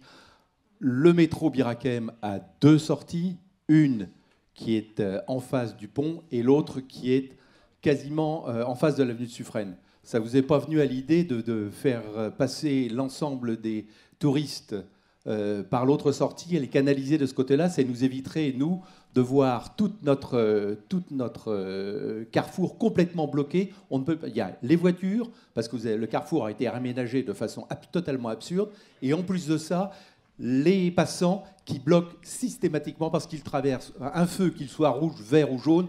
C'est pas le problème du touriste de base, qui sort avec son cornet de frites qu'il étale un peu partout et qui continue à traverser. Donc voilà, la technique, si c'est pas trop vous demander. Merci. On va prendre une autre question, s'il vous plaît. Ah oui. Et on va reposer la question tout à l'heure. Merci. Alors. Pour les permis sur les bagageries, puisqu'ils n'ont pas été annulés, vont-ils faire l'objet de modifications? Et par modification, est-ce que ça implique alors de nouveau de refaire une enquête publique? Et une troisième question avant qu'on réponde à ces trois-là, s'il vous plaît.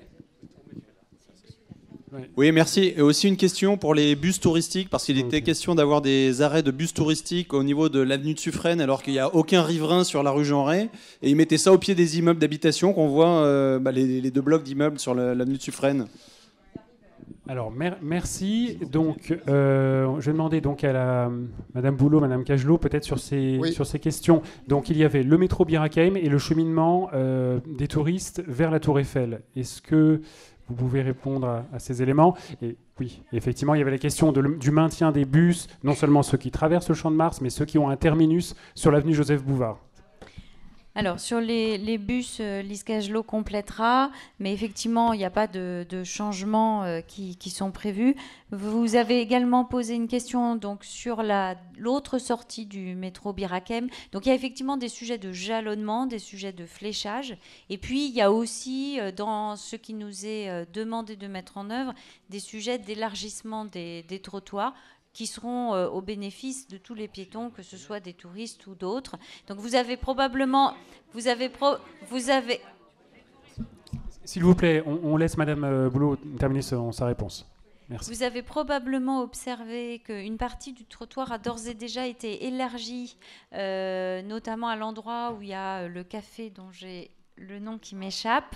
Voilà. Et donc, vous avez déjà une partie qui a été étendue. On va étendre un tout petit peu plus et refaire le sol à cet endroit-là à partir du mois de septembre. L'objectif étant quand même d'avoir des trottoirs qui soient plus confortables, parce que force est de constater qu'ils étaient quand même extrêmement exigus. Ensuite, vous avez posé une question... S'il vous plaît. Donc, justement, il y a la question des bus touristiques. Alors, est-ce que vous avez des éléments sur les arrêts prévus? Il n'y a plus d'arrêt de bus touristiques qui soit prévu sur cette partie.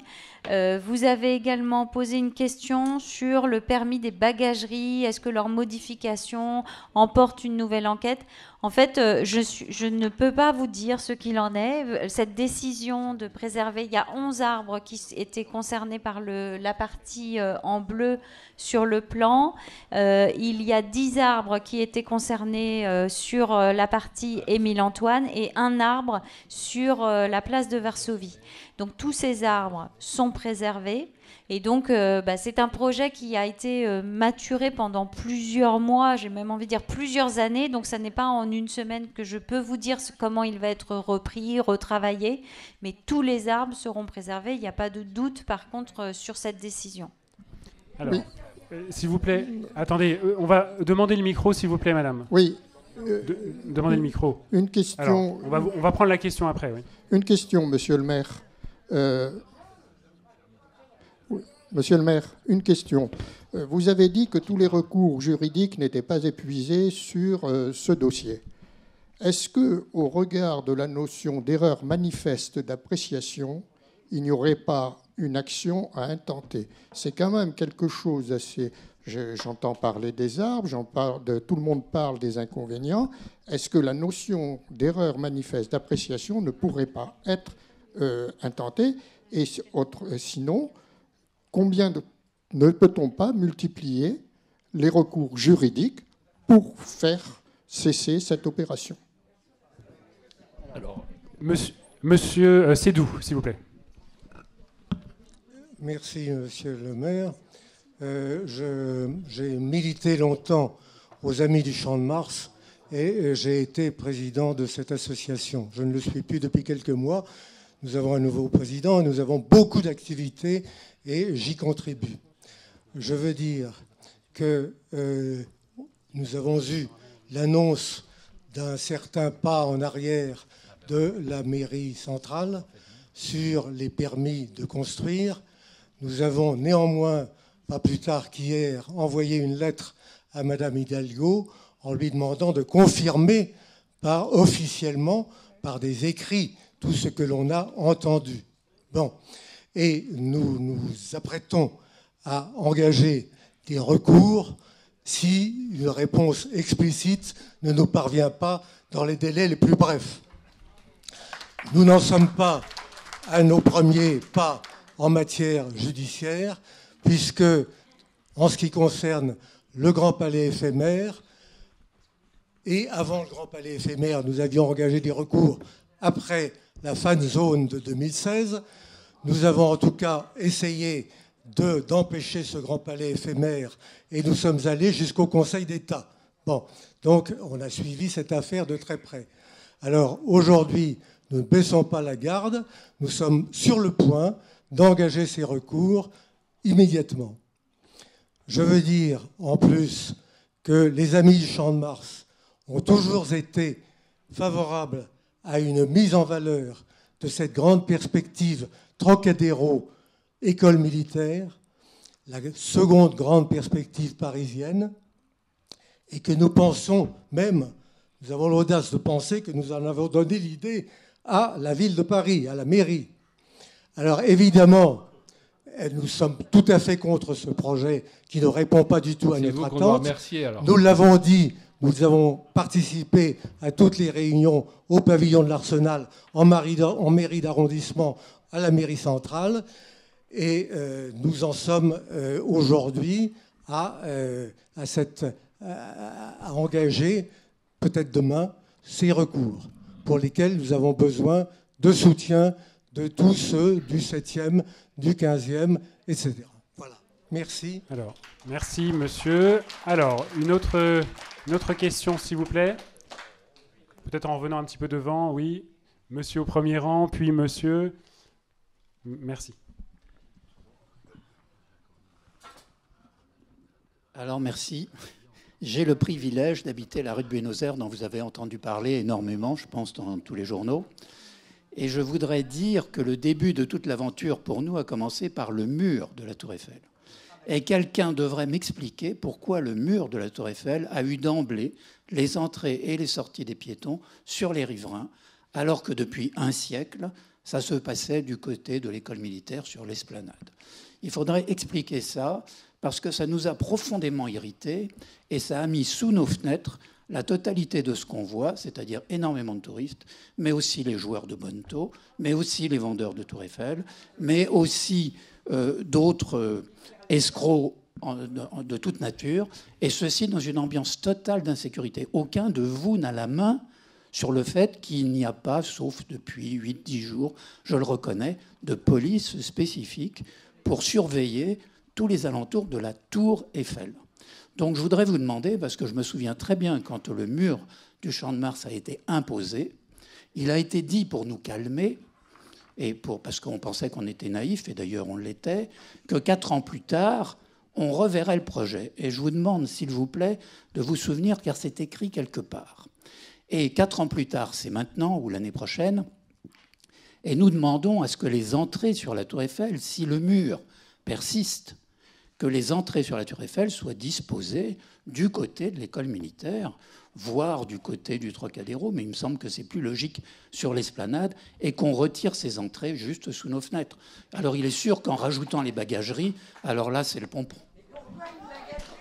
Alors, merci. Monsieur qui demandait la parole, monsieur Deragobian, au premier rang à droite, s'il vous plaît.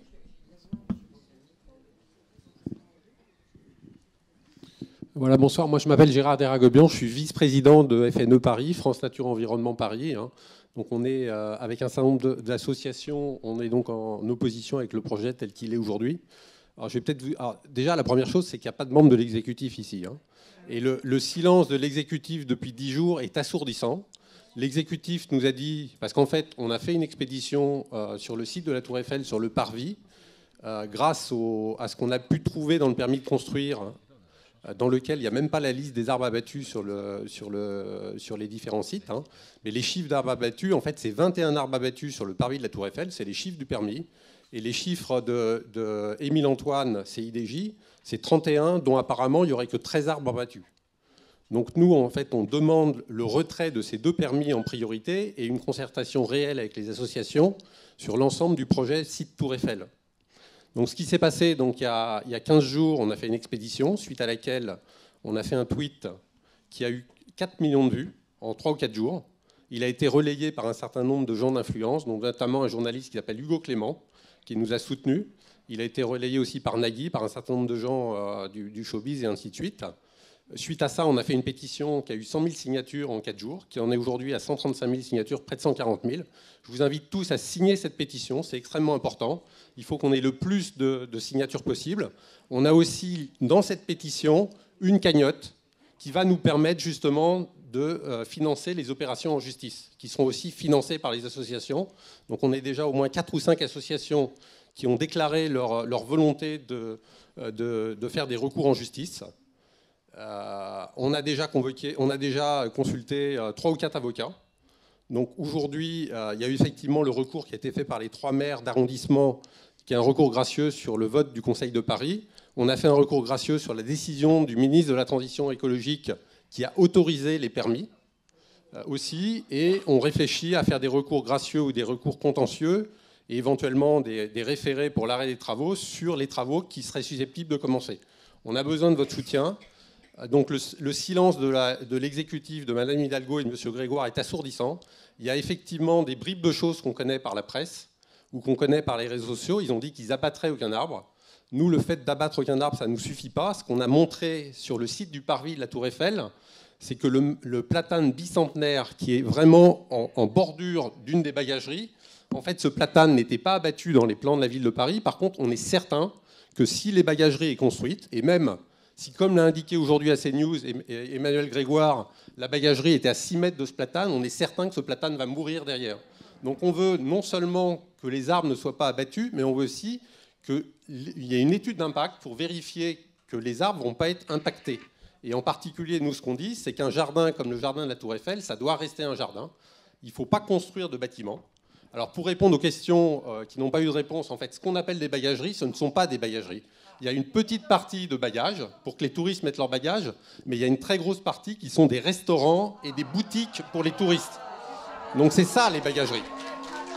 En plus, ces bagageries, elles vont complètement boucher les perspectives à partir de la rue de Buenos Aires et de la rue de l'Université. Parce qu'en fait, ces bagageries, aujourd'hui, les touristes qui arrivent par ces perspectives, qui peuvent découvrir la Tour Eiffel, ils vont arriver, ils vont avoir un bâtiment de 4,50 m plus la végétation qui est sur le toit. Donc on peut imaginer, plus les rambardes et tout ça. Donc ça va faire plus de 5 mètres de haut. Donc on va perdre effectivement la perspective latérale, en fait, sur la Tour Eiffel. Et il y a effectivement le problème de ce mur de verre, et il y a le problème... Alors, le problème du mur de verre, et au-delà, le problème de la DSP, de la Société d'exploitation de la Tour Eiffel, c'est que tout ça, en fait, c'est une privatisation par la SETE, par la Société d'exploitation de la Tour Eiffel, des espaces autour de la Tour Eiffel. Et en fait, dans la DSP qui a été signée par la SETE en 2017, il y a une extension, en fait, du périmètre de la SETE qui lui permet d'avoir le périmètre des bagageries. Et donc qui lui permet effectivement d'étendre la partie du site qui va être privatisée. Alors autrement, pour vous donner un peu une idée, sur le site, en fait, ce qu'on lit dans le dossier, alors ce dossier, il est monstrueux. Il est monstrueux, et d'ailleurs les permis de construire, vous prenez le permis de construire du parvis de la Tour Eiffel, il y a 175 fichiers, on ne trouve pas ce qu'on veut. Il y a des fichiers qui datent de 2020, on n'a jamais eu d'actualisation. Les demandes qui avaient été faites, en fait, d'avoir des présentations, des évolutions du projet à la ville de Paris n'ont jamais été faites.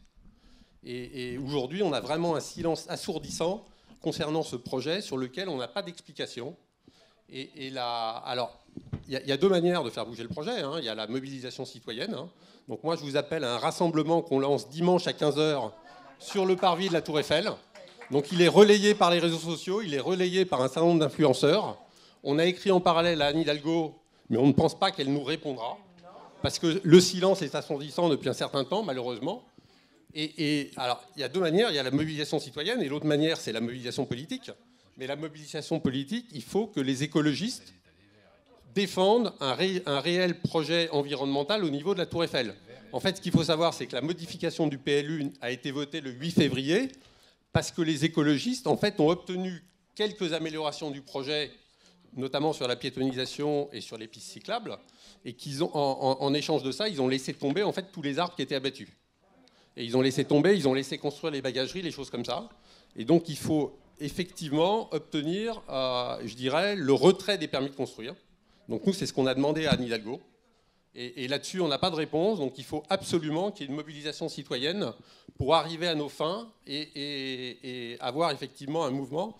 On est dans une période avec l'arrivée des législatives qui est plutôt favorable, parce que les gens veulent des voix.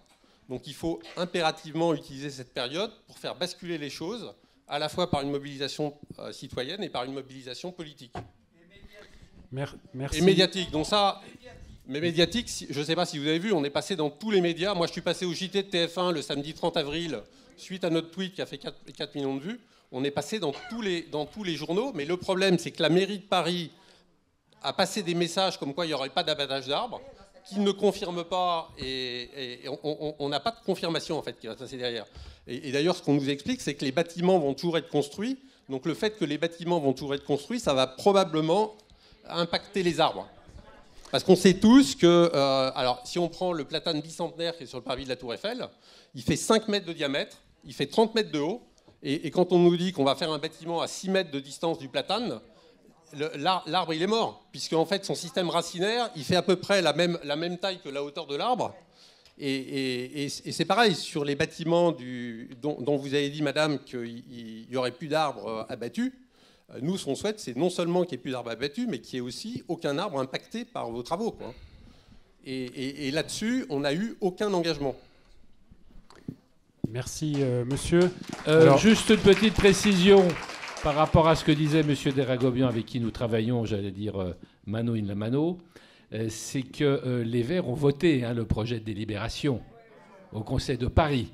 Il a été modifié ensuite, effectivement, à la marge. Nous avons d'ailleurs manifesté ensemble sur le parvis de l'Hôtel de Ville pour nous opposer à ce nouveau vote, avec un certain nombre d'élus. Et les Verts se sont opposés aux vœux que nous avions déposés pour reporter le projet, qui a été donc adopté grâce aux voix des Verts. Je le dis quand même au passage, puisque vous avez cité les Verts. Alors je veux bien que les Verts ensuite manifestent avec vous sur le parvis de la Tour Eiffel, mais enfin il faut quand même rappeler ce qu'ils ont voté au Conseil de Paris, ce qui est le seul acte légal finalement qui concerne ce projet. Je le dis quand même au passage. Merci. Donc on va prendre d'autres questions. J'ajouterai juste, en réponse à ce que disait M. Deragobian, que évidemment nous regrettons l'absence d'élus d'adjoints de Mme Hidalgo, puisque en conseil de quartier, duplex La Motte-Piquet, où nous traitons du sujet Tour Eiffel à chacune de nos réunions, nous les avons invités, et malheureusement, aux 2 dernières réunions, nous n'avons pas pu avoir leur présence, quelle que soit la date d'ailleurs, puisque ça n'était pas possible. Donc certes, il y a eu une consultation, mais elle était électronique, elle a duré 2 mois, il y a eu 2 réunions seulement, physiques, une à la mairie du 16e et une à l'Hôtel de Ville. Ça n'a pas suffi, et donc bien sûr, on remercie la SPL Paris-Seine de pouvoir apporter beaucoup d'explications techniques, mais on regrette que Emmanuel Grégoire ou des adjoints ne puissent pas prendre formellement les engagements sur la reconsidération du sujet, le non-abattage des arbres, etc. Madame. Oui, merci Monsieur le maire. Il y a 2 précisions qui me semblent importantes. Lorsque l'enquête publique a eu lieu, dans les dossiers qui ont été déposés, il était prévu l'abattage de 42 arbres sur l'ensemble du projet. À la suite des amendements qui ont été demandés et portés à la connaissance au cours de l'enquête publique, ce nombre a été réduit à 22 arbres. Aujourd'hui, effectivement, aucun arbre ne sera ni abattu, ni impacté. Et ça, vous avez raison, et votre alerte a été entendue. Et je ne peux, à ce stade, que vous dire qu'elle l'a été. En revanche, et ça, vous le comprendrez, monsieur, en une semaine, je ne peux pas vous dire comment, mais sans aucun doute, la bagagerie, notamment la plus proche du 15e, ne pourra pas être réalisée telle qu'elle était dessinée, bien sûr. Et donc, il va falloir reprendre des études. Mais c'est beaucoup trop tôt pour que je vous dise comment... voilà, ça, ce ne serait pas sérieux. Donc, voilà, à ce stade, en revanche, entendez bien, votre alerte, elle a été parfaitement entendue sur toute sa composante, à la fois la préservation des arbres, mais tous les arbres. Et donc, ça fait partie des sujets sur notamment le diagnostic racinaire de tous ces arbres, la reprise du projet. Je ne peux malheureusement pas vous dire dans quel calendrier. Le sujet dont on parle a été étudié depuis 4 ans. Donc, en une semaine, ce serait juste irresponsable de vous dire comment on trouve la solution. Et j'en suis totalement incapable. Merci madame. Merci de votre patience madame. Donc on vous repasse la parole. Merci. Je voudrais poser une question naïve. Je ne parle pas de la préservation que des arbres, mais de la préservation du site. Il me semblait que ce site n'est pas classé, le Champ de Mars. Il est classé, donc le classement en site classé n'empêche pas toutes ces interventions. On peut effectivement mettre des baraques à frites, comme disait madame, ou on peut construire des bagageries. Qu'est-ce qui fait qu'il n'y a pas d'éléments de protection? Je vous dis ça parce que nous habitons avenue de Suffren et nous allons essayer de modifier la clôture devant... Pardon ? Et nous allons essayer de modifier la clôture qui est devant notre bâtiment. Et les ABF nous disent non, il ne faut pas modifier, il faut la garder, elle est historique. C'est trois trucs. Elle n'a rien de remarquable, mais comme votre immeuble est classé en remarquable, il faut absolument préserver ça. Mais par contre, le Champ de Mars, on peut y aller. Alors vraiment, il y a 2 poids, 2 mesures. Vraiment, c'est n'importe quoi. Et je pense que juridiquement, il faut pousser encore le bouchon parce que c'est quoi un classement en site remarquable ou en site... Ce site, il est historique et il est inconcevable qu'on puisse faire ce qu'on y fait. Et n'importe quel élu, aujourd'hui, enfin maire de Paris, pourra venir piétiner l'ensemble des sites classés de la ville. Non, je pense que là, on marche sur la tête. Merci madame. Alors on va prendre les questions de ce côté-là, mais juste avant, il y a monsieur depuis tout à l'heure sur la gauche souhaite prendre la parole. Et oui, juste après. Oui, bonjour, je m'appelle Pierre Lamalati et je travaille principalement dans les Amis du Champ de Mars et également dans d'autres associations comme FNE et Sites et Monuments. Alors il y a un certain nombre d'entre vous qui... en fait, sont pris un peu à la gorge parce qu'ils découvrent que le projet se rapproche et qu'ils se demandent s'il y a vraiment eu du travail qui a été fait derrière. Il faut vous dire que les associations, en rapport avec les élus locaux, travaillent à fond sur ce projet depuis déjà pas mal de temps. Et j'invite tous ceux qui veulent avoir des informations sur tous les sujets là qu'on a évoqués, par exemple la question des circulations, là je ne vais pas la développer, mais elle est très importante, ou la question par exemple du patrimoine. Tous ces éléments font l'objet de fiches détaillé sur le site des Amis du Champ de Mars. Alors, on a déjà, sur ce projet pour lequel il y avait presque une unanimité contre, obtenu un certain nombre d'avancées. Il faut quand même les avoir en tête, bien qu'on soit loin d'être arrivé au bout. Première avancée, les fontaines de Varsovie au pied du palais de Chaillot ne seront pas remodelées et dénaturées. Deuxième avancée, il n'y aura pas une forêt urbaine en culture artificielle, en culture hors sol sur le pont d'Iéna. Il y aura des choses plus simples et réversibles. Alors que c'était vraiment le fleuron du projet, celui dont sont enorgueillis à l'avance. Il n'y aura pas non plus un rétrécissement et une surélévation de la pelouse du Champ de Mars. Cette pelouse où tant de gens aiment aller en été, il était prévu de la réduire d'1 tiers et de la surélever d'abord de 80 cm, puis ensuite de 35 cm. Donc ces 3 ensembles qui étaient très chers à Mme Gustafsson sont supprimés.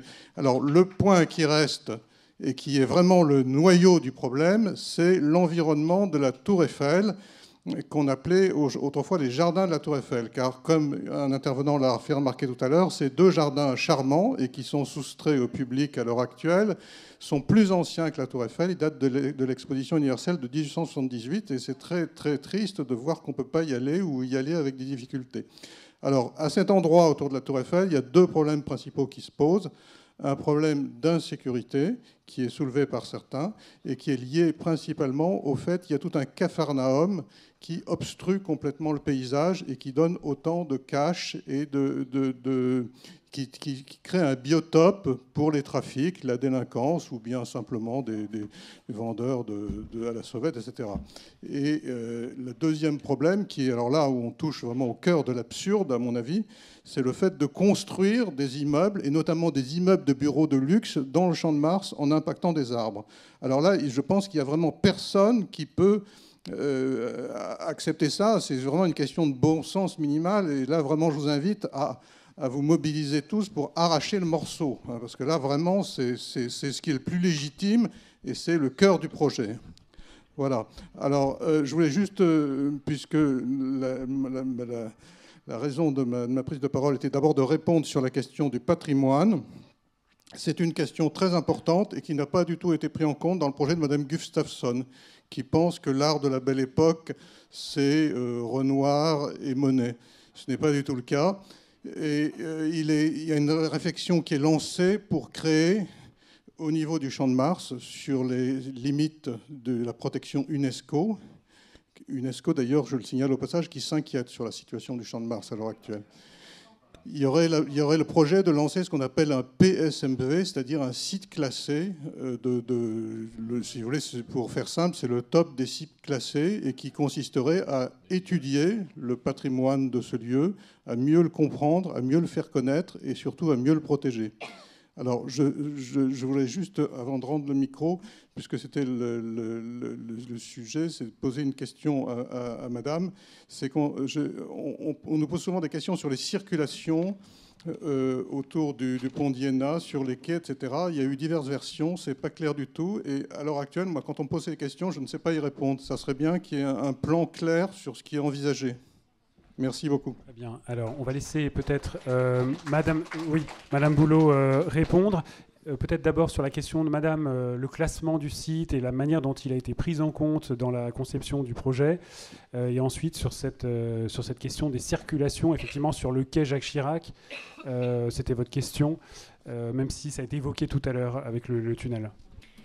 Le site est effectivement classé. Il a fait l'objet d'une instruction par la Commission nationale des sites et des paysages, laquelle a considéré que, compte tenu de son enjeu, il était nécessaire que la ministre émette un avis, ce qui n'est pas systématique, qui est à la discrétion de la CDNPS.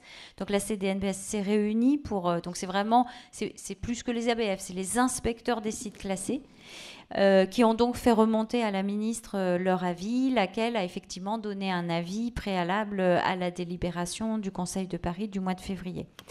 Voilà, j'entends vos oppositions au projet. Les questions réglementaires liées à son classement ont été instruites tant par les ABF sur la partie extérieure au site classé que par les inspecteurs des sites classés dans la partie qui est effectivement classée. Donc les services de l'État se sont bien prononcés sur le projet à toutes les étapes du projet. Sur la question des circulations autour du pont d'Iéna, alors peut-être on pourrait remettre... Non, celle-ci, on avait une slide, voilà, là, c'était bien. Donc en fait, sur le pont d'Iéna, donc il n'y aura plus que des passages de bus dans les deux sens.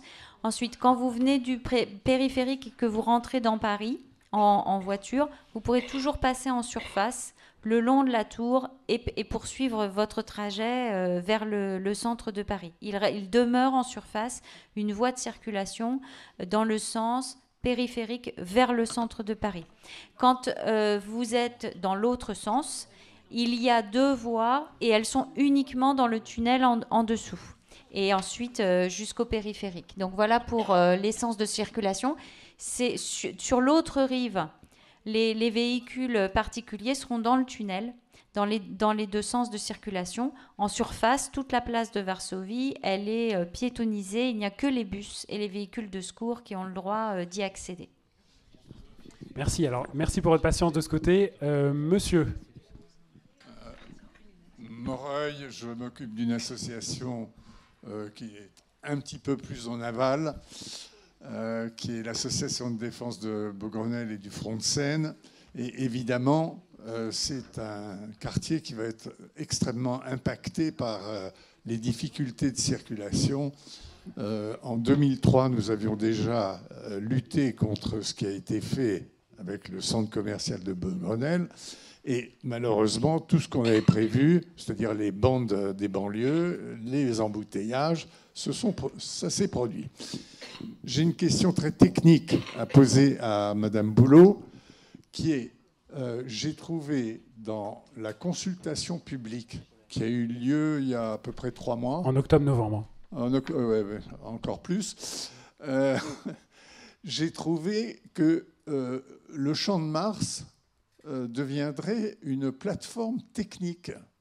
Alors, si. C'était dans le projet. Tout à fait. Une plateforme technique. Alors, une plateforme technique, ça veut dire des concerts, des spectacles, du bruit, de la lumière. Et Tout à fait, nous sommes extrêmement impactés, les tours du 15e. Nous sommes directement impactés parce que les bâtiments sont très hauts. Donc, je voudrais savoir si dans ce qui a été amendé, on a supprimé cette expression qui est quand même très... Ouais. Alors, je peux y répondre, monsieur, ça a été évoqué très rapidement tout à l'heure, en effet. Les pelouses techniques dont vous parlez, ces pelouses techniques, Madame Boulot a évoqué des décisions ministérielles qui ont été rendues fin janvier 2022.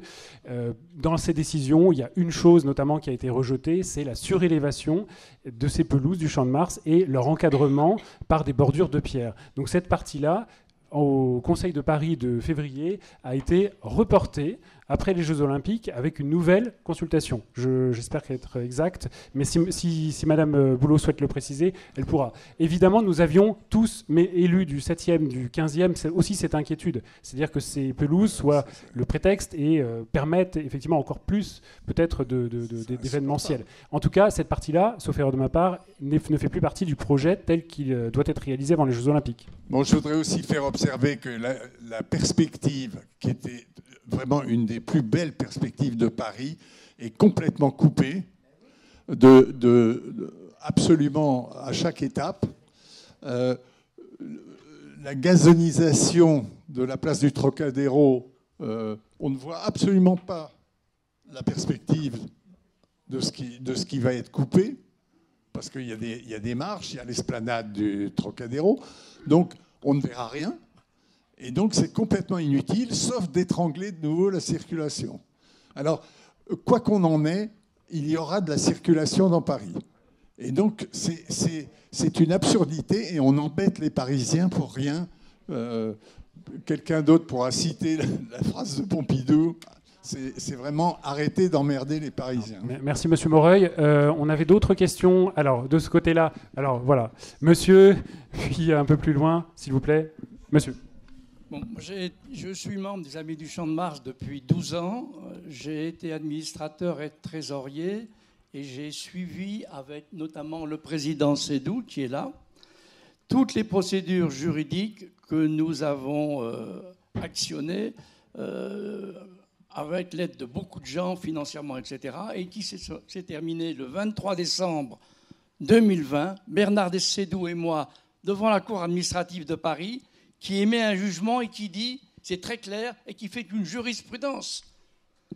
Il n'est pas incompatible de faire cohabiter sur le Champ de Mars, jardin public, un établissement à vocation culturelle, dont tu sais qu'il est essentiellement commercial, et la jouissance d'un jardin public. Cette jurisprudence, je n'en connais pas d'autres qui, pour la première fois, disent eh bien, le grand palais éphémère et le jardin public, ça cohabite. Et moi, alors je réponds à la question ici, c'est un avis personnel. Vous avez vu que quand on a construit le palais éphémère, le mur pour la paix qui était là depuis 22 ans est tout d'un coup parti très facilement.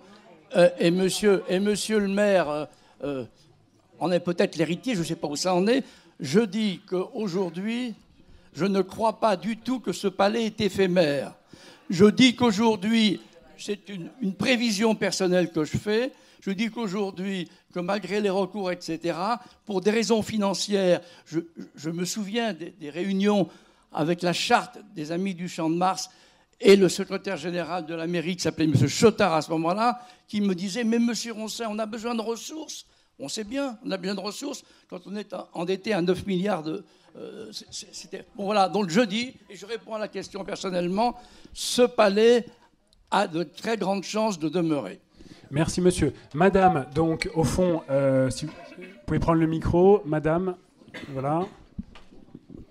Merci.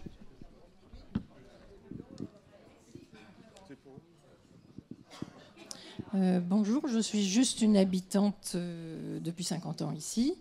Ma question est simple et plutôt technique, puisque certainement ce paysage est magnifique, classé, c'est un site connu internationalement, mais comment se fait-il que jamais on ne parle du sous-sol? Pourquoi ne construit-on pas en sous-sol? Toutes ces structures qui qui sont recherchés, bon, on comprend très bien qu'il y a besoin de ressources, mais pourquoi n'utilise-t-on pas un sous-sol qui existe, hein, puisque beaucoup de choses ont déjà été construites dans ce sous-sol. Il existe beaucoup de choses. Pourquoi? Est-ce que ça n'est pas quelque chose qui est pris en compte? C'est une question technique. Alors, peut-être juste madame qui est juste à côté. Bon, désolé. Madame. Oui, vous avez parlé tout à l'heure, mais juste faire une allusion, des travaux que vous prévoyez dans les deux entrées, côté Dessay et côté rue Saint-Dominique. Quels sont ces travaux? Que prévoyez-vous? Et à proximité, il y a le point d'alimentation qui se fait par des camions sur le Champ de Mars. Madame en parlait aussi, pour alimenter les restaurants de la Tour Eiffel. Alors, que prévoyez-vous à ce niveau-là? Merci. Alors, Madame Boulot, est-ce que vous pouvez... Alors, juste, oui, Madame, encore une question et après on y répond. Une toute petite question. Oui. Par quoi comptez-vous remplacer les places qui vont être supprimées rue Jean Ray par vos baraquements? Par rien du tout. Alors, sur cette question, je pense que je peux répondre. Les bases vies, les baraquements, vont rester pendant la durée du chantier, c'est-à-dire environ un an, plus ou moins. Pas tout à fait. Voilà, donc je pense que ces places ne seront pas remplacées, mais je laisserai Madame Boulot en parler. Et donc, je vais lui passer la parole sur les autres sujets qui viennent d'être évoqués, peut-être. Oui, alors effectivement, les baraquements de chantier vont s'installer sur les places de stationnement. Il n'est pas prévu de retrouver les places de stationnement ailleurs. Sur votre question, sur quels aménagements, sur les deux portes, la porte Saint-Dominique et la porte Dessay, donc c'est vraiment très léger puisque c'est essentiellement des interventions sur les carrefours, sur la signalisation tricolore, sur l'éclairage. Donc c'est vraiment très, très ponctuel. Ensuite, il y avait une question sur pourquoi ne construisons-nous pas en sous-sol. Et là, j'ai un peu de mal à vous répondre. Une partie du projet prévoyait quand même des constructions en sous-sol, mais cette partie va être reprise. Je crois qu'il n'y a ni bonne ni mauvaise solution. C'est une piste comme une autre. Dans la partie qui doit être retravaillée, il appartient aux architectes et aux paysagistes d'être créatifs pour trouver des solutions qui conviennent. Je n'en écarte aucune. Voilà, ça en fait partie. Je ne sais pas si ce sera la bonne. Encore une fois, c'est trop tôt pour répondre. Merci, Madame. On va prendre une nouvelle série de questions. Alors, les pelouses techniques, oui, mais je pense que j'y ai répondu. Sur la pelouse technique, M. Semel vous a répondu, M. Moreuil. Donc, c'était effectivement un dispositif qui était dans le dossier qui a été soumis à l'enquête publique, mais qui a été refusé dans les autorisations d'urbanisme. Donc, je réaffirme, je le redis à vous tous, nous n'avons aucune intervention dans le Grand Champ de Mars. Sur ces pelouses, nous n'interviendrons pas. Nous n'intervenons pas sur toute la partie paysagère du Champ de Mars. Nous n'avons aucune intervention en dehors des deux portes. Alors, une question. Le projet à l'origine devait être évalué à 70 millions d'euros. Aujourd'hui, on est à 120 millions d'euros. La question est très simple.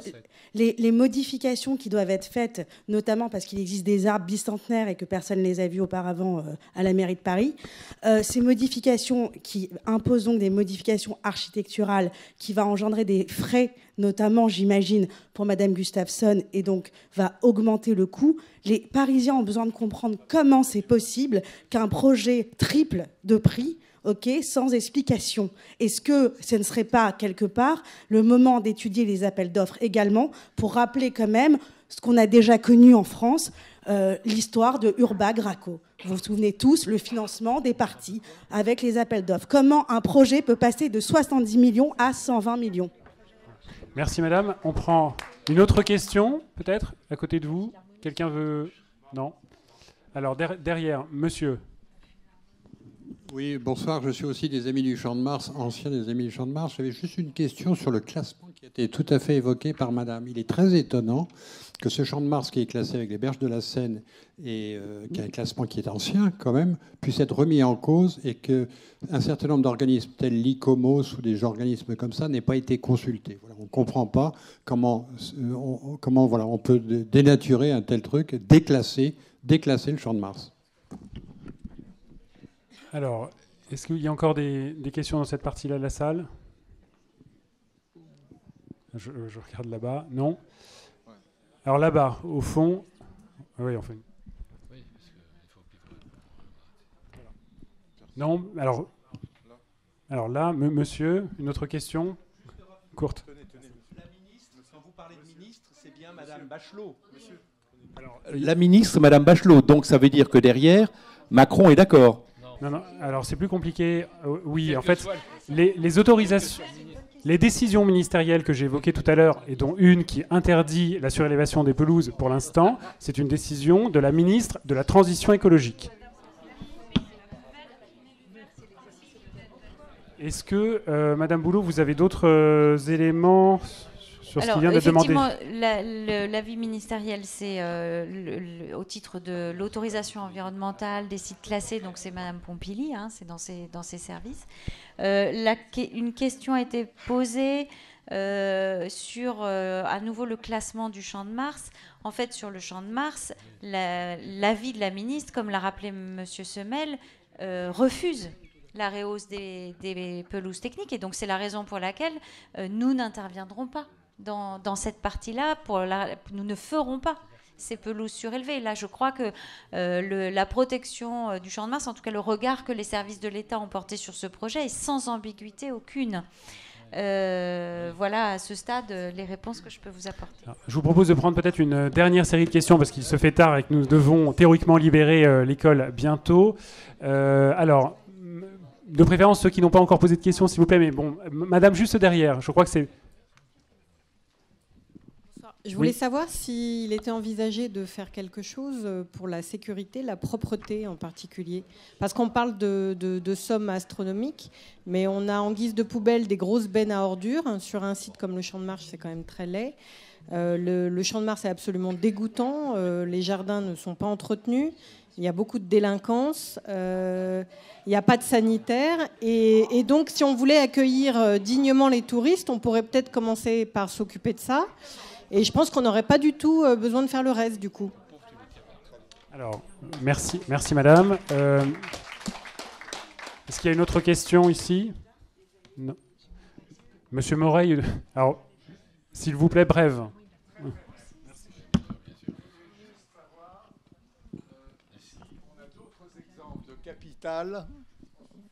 Je voudrais savoir si on a d'autres exemples de capitales où on a piétonnisé un pont qui a 4 voies de circulation. Moi, je n'ai pas trouvé sur Internet.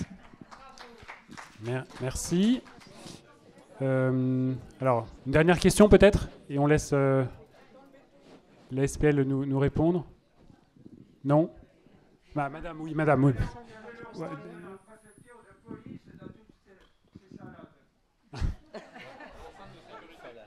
Non, d'accord. Alors, Madame. Bonjour, pardonnez-moi. En fait, j'ai une question, mais qui s'adresse à plusieurs associations. Donc, il y a le monsieur de la FNE, il y a monsieur là-bas que je ne vois pas, il y a les Amis du Champ de Mars, il y a quelqu'un qui avait l'air d'avoir des connaissances juridiques. En tant que citoyenne, je ne connais pas aussi bien la loi que certains avocats. Il me semble qu'on a en France depuis très peu d'années ce qui s'appelle un recours collectif ou une action collective. Les associations ont été très utiles. Est-ce qu'il y a moyen pour les citoyens individuellement de s'ajouter à tout ça pour que ça fasse une masse beaucoup plus lourde que les associations? Ce que vous avez fait est merveilleux, mais une association, 140 000 personnes qui ont signé, mais est-ce qu'on ne peut pas se joindre à une action juridique qui, d'après moi, a peut-être plus de poids à 140, 300 000? Le 15e est quand même l'arrondissement le plus populeux de Paris. Je demande, mais je ne suis pas avocate. Merci Madame. Alors, sur cet aspect, comme M. Deragobian a été un peu interpellé, peut-être vous voulez répondre ? Vous voulez dire un mot ? S'il vous plaît, le micro au premier rang. Merci monsieur.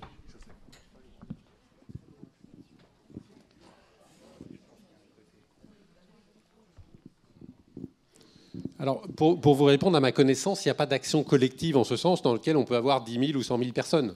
Ce qu'on peut très bien faire, c'est avoir un recours, et on le fait d'ailleurs très souvent, un recours où il y a plusieurs associations et il y a des personnes physiques. Il vaut mieux que les personnes physiques soient des personnes qui ont intérêt à agir, c'est-à-dire des personnes qui donnent directement sur la zone impactée. Mais on cherche effectivement, et il y a déjà un certain nombre de gens du Champ de Mars qui ont manifesté leur intérêt à participer à nos procédures. Et les particuliers peuvent aussi faire des procédures eux-mêmes. Mais nous, on est tout à fait prêts à accueillir des gens, et d'ailleurs, ça peut renforcer notre procédure. Mais par contre, on ne peut pas accueillir des centaines de personnes. Donc il faut accueillir, on peut accueillir un certain nombre de personnes, et en sélectionnant autant que possible les gens les plus impactés par le projet, c'est-à-dire les gens qui ont intérêt à agir. Voilà, je peux vous dire. Merci. Alors, est-ce que, s'il n'y a pas d'autres questions, est-ce que Madame Boulot, vous vouliez réagir aux dernières interventions ?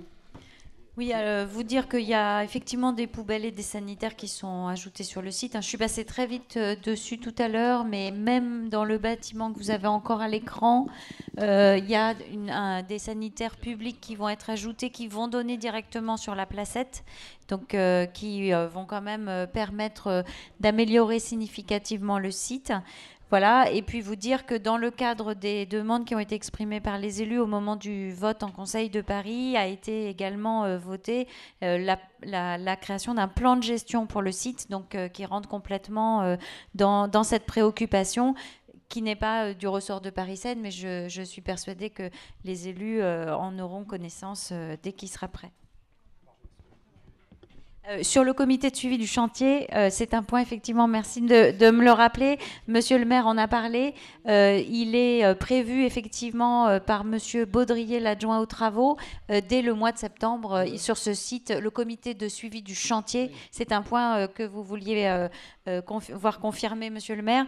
Donc, effectivement, monsieur Baudrier a bien prévu, dès le mois de septembre, sur ce site comme sur d'autres grands chantiers, de les inclure dans sa procédure.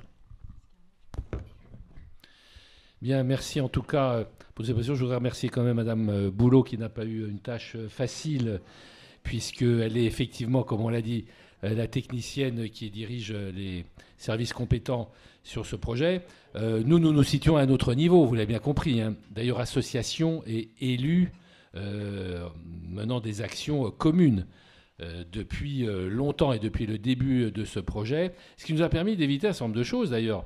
On n'en a pas parlé, mais je me souviens que dans le projet initial, il était question de construire un parc à cars sous le stade Émile-Antoine, avec une centaine de cars, donc vous auriez eu un balai de cars de touristes en permanence sur tout ce secteur. Bon, heureusement, la ville y a renoncé. Comme les constructions en sous-sol, je pense, en raison du caractère inondable de la zone et du coût prohibitif que ça entraînerait. Mais en tout cas, nous restons évidemment, et nous le faisons depuis des mois et des années, enfin pas beaucoup, mais depuis que le projet existe, totalement opposés à ce projet de construction finalement. Les maires des 7e, 16e et 15e, chacun évidemment dans leur domaine de compétences, mais nous nous assistons mutuellement, bien sûr. D'ailleurs, on fait des réunions communes, on prend des initiatives communes. On prend la parole en conseil de Paris, dans nos conseils de quartier et d'arrondissement, de façon à dénoncer ce projet. Il a beaucoup bougé, donc notre action n'a pas été totalement inutile. Il a beaucoup bougé, il bouge encore, et je pense que il va falloir... Oui, il est toujours vivant, mais enfin, bon, il bouge encore un peu.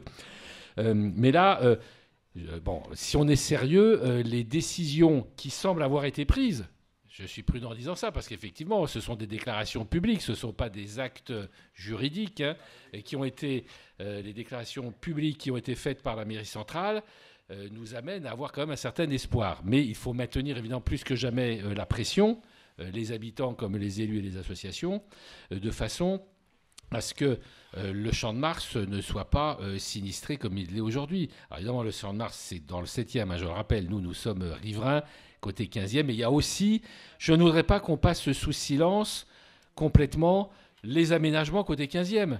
Et moi, j'ai besoin de vous, nous avons besoin de vous, vos élus, pour nous soutenir aussi sur la partie 15e, pour qu'il ne se fasse pas non plus n'importe quoi. Donc, je pense que nous serons amenés à refaire des réunions, puisque là, nous nous trouvons dans une réunion qui n'avait pas forcément au départ ce sens qui lui a été donné, parce que nous avons décidé cette réunion de mobilisation et d'information avant les décisions de la mairie de Paris de ne pas battre des arbres. Et là, nous nous trouvons un peu dans l'incertitude de ce qui va se passer.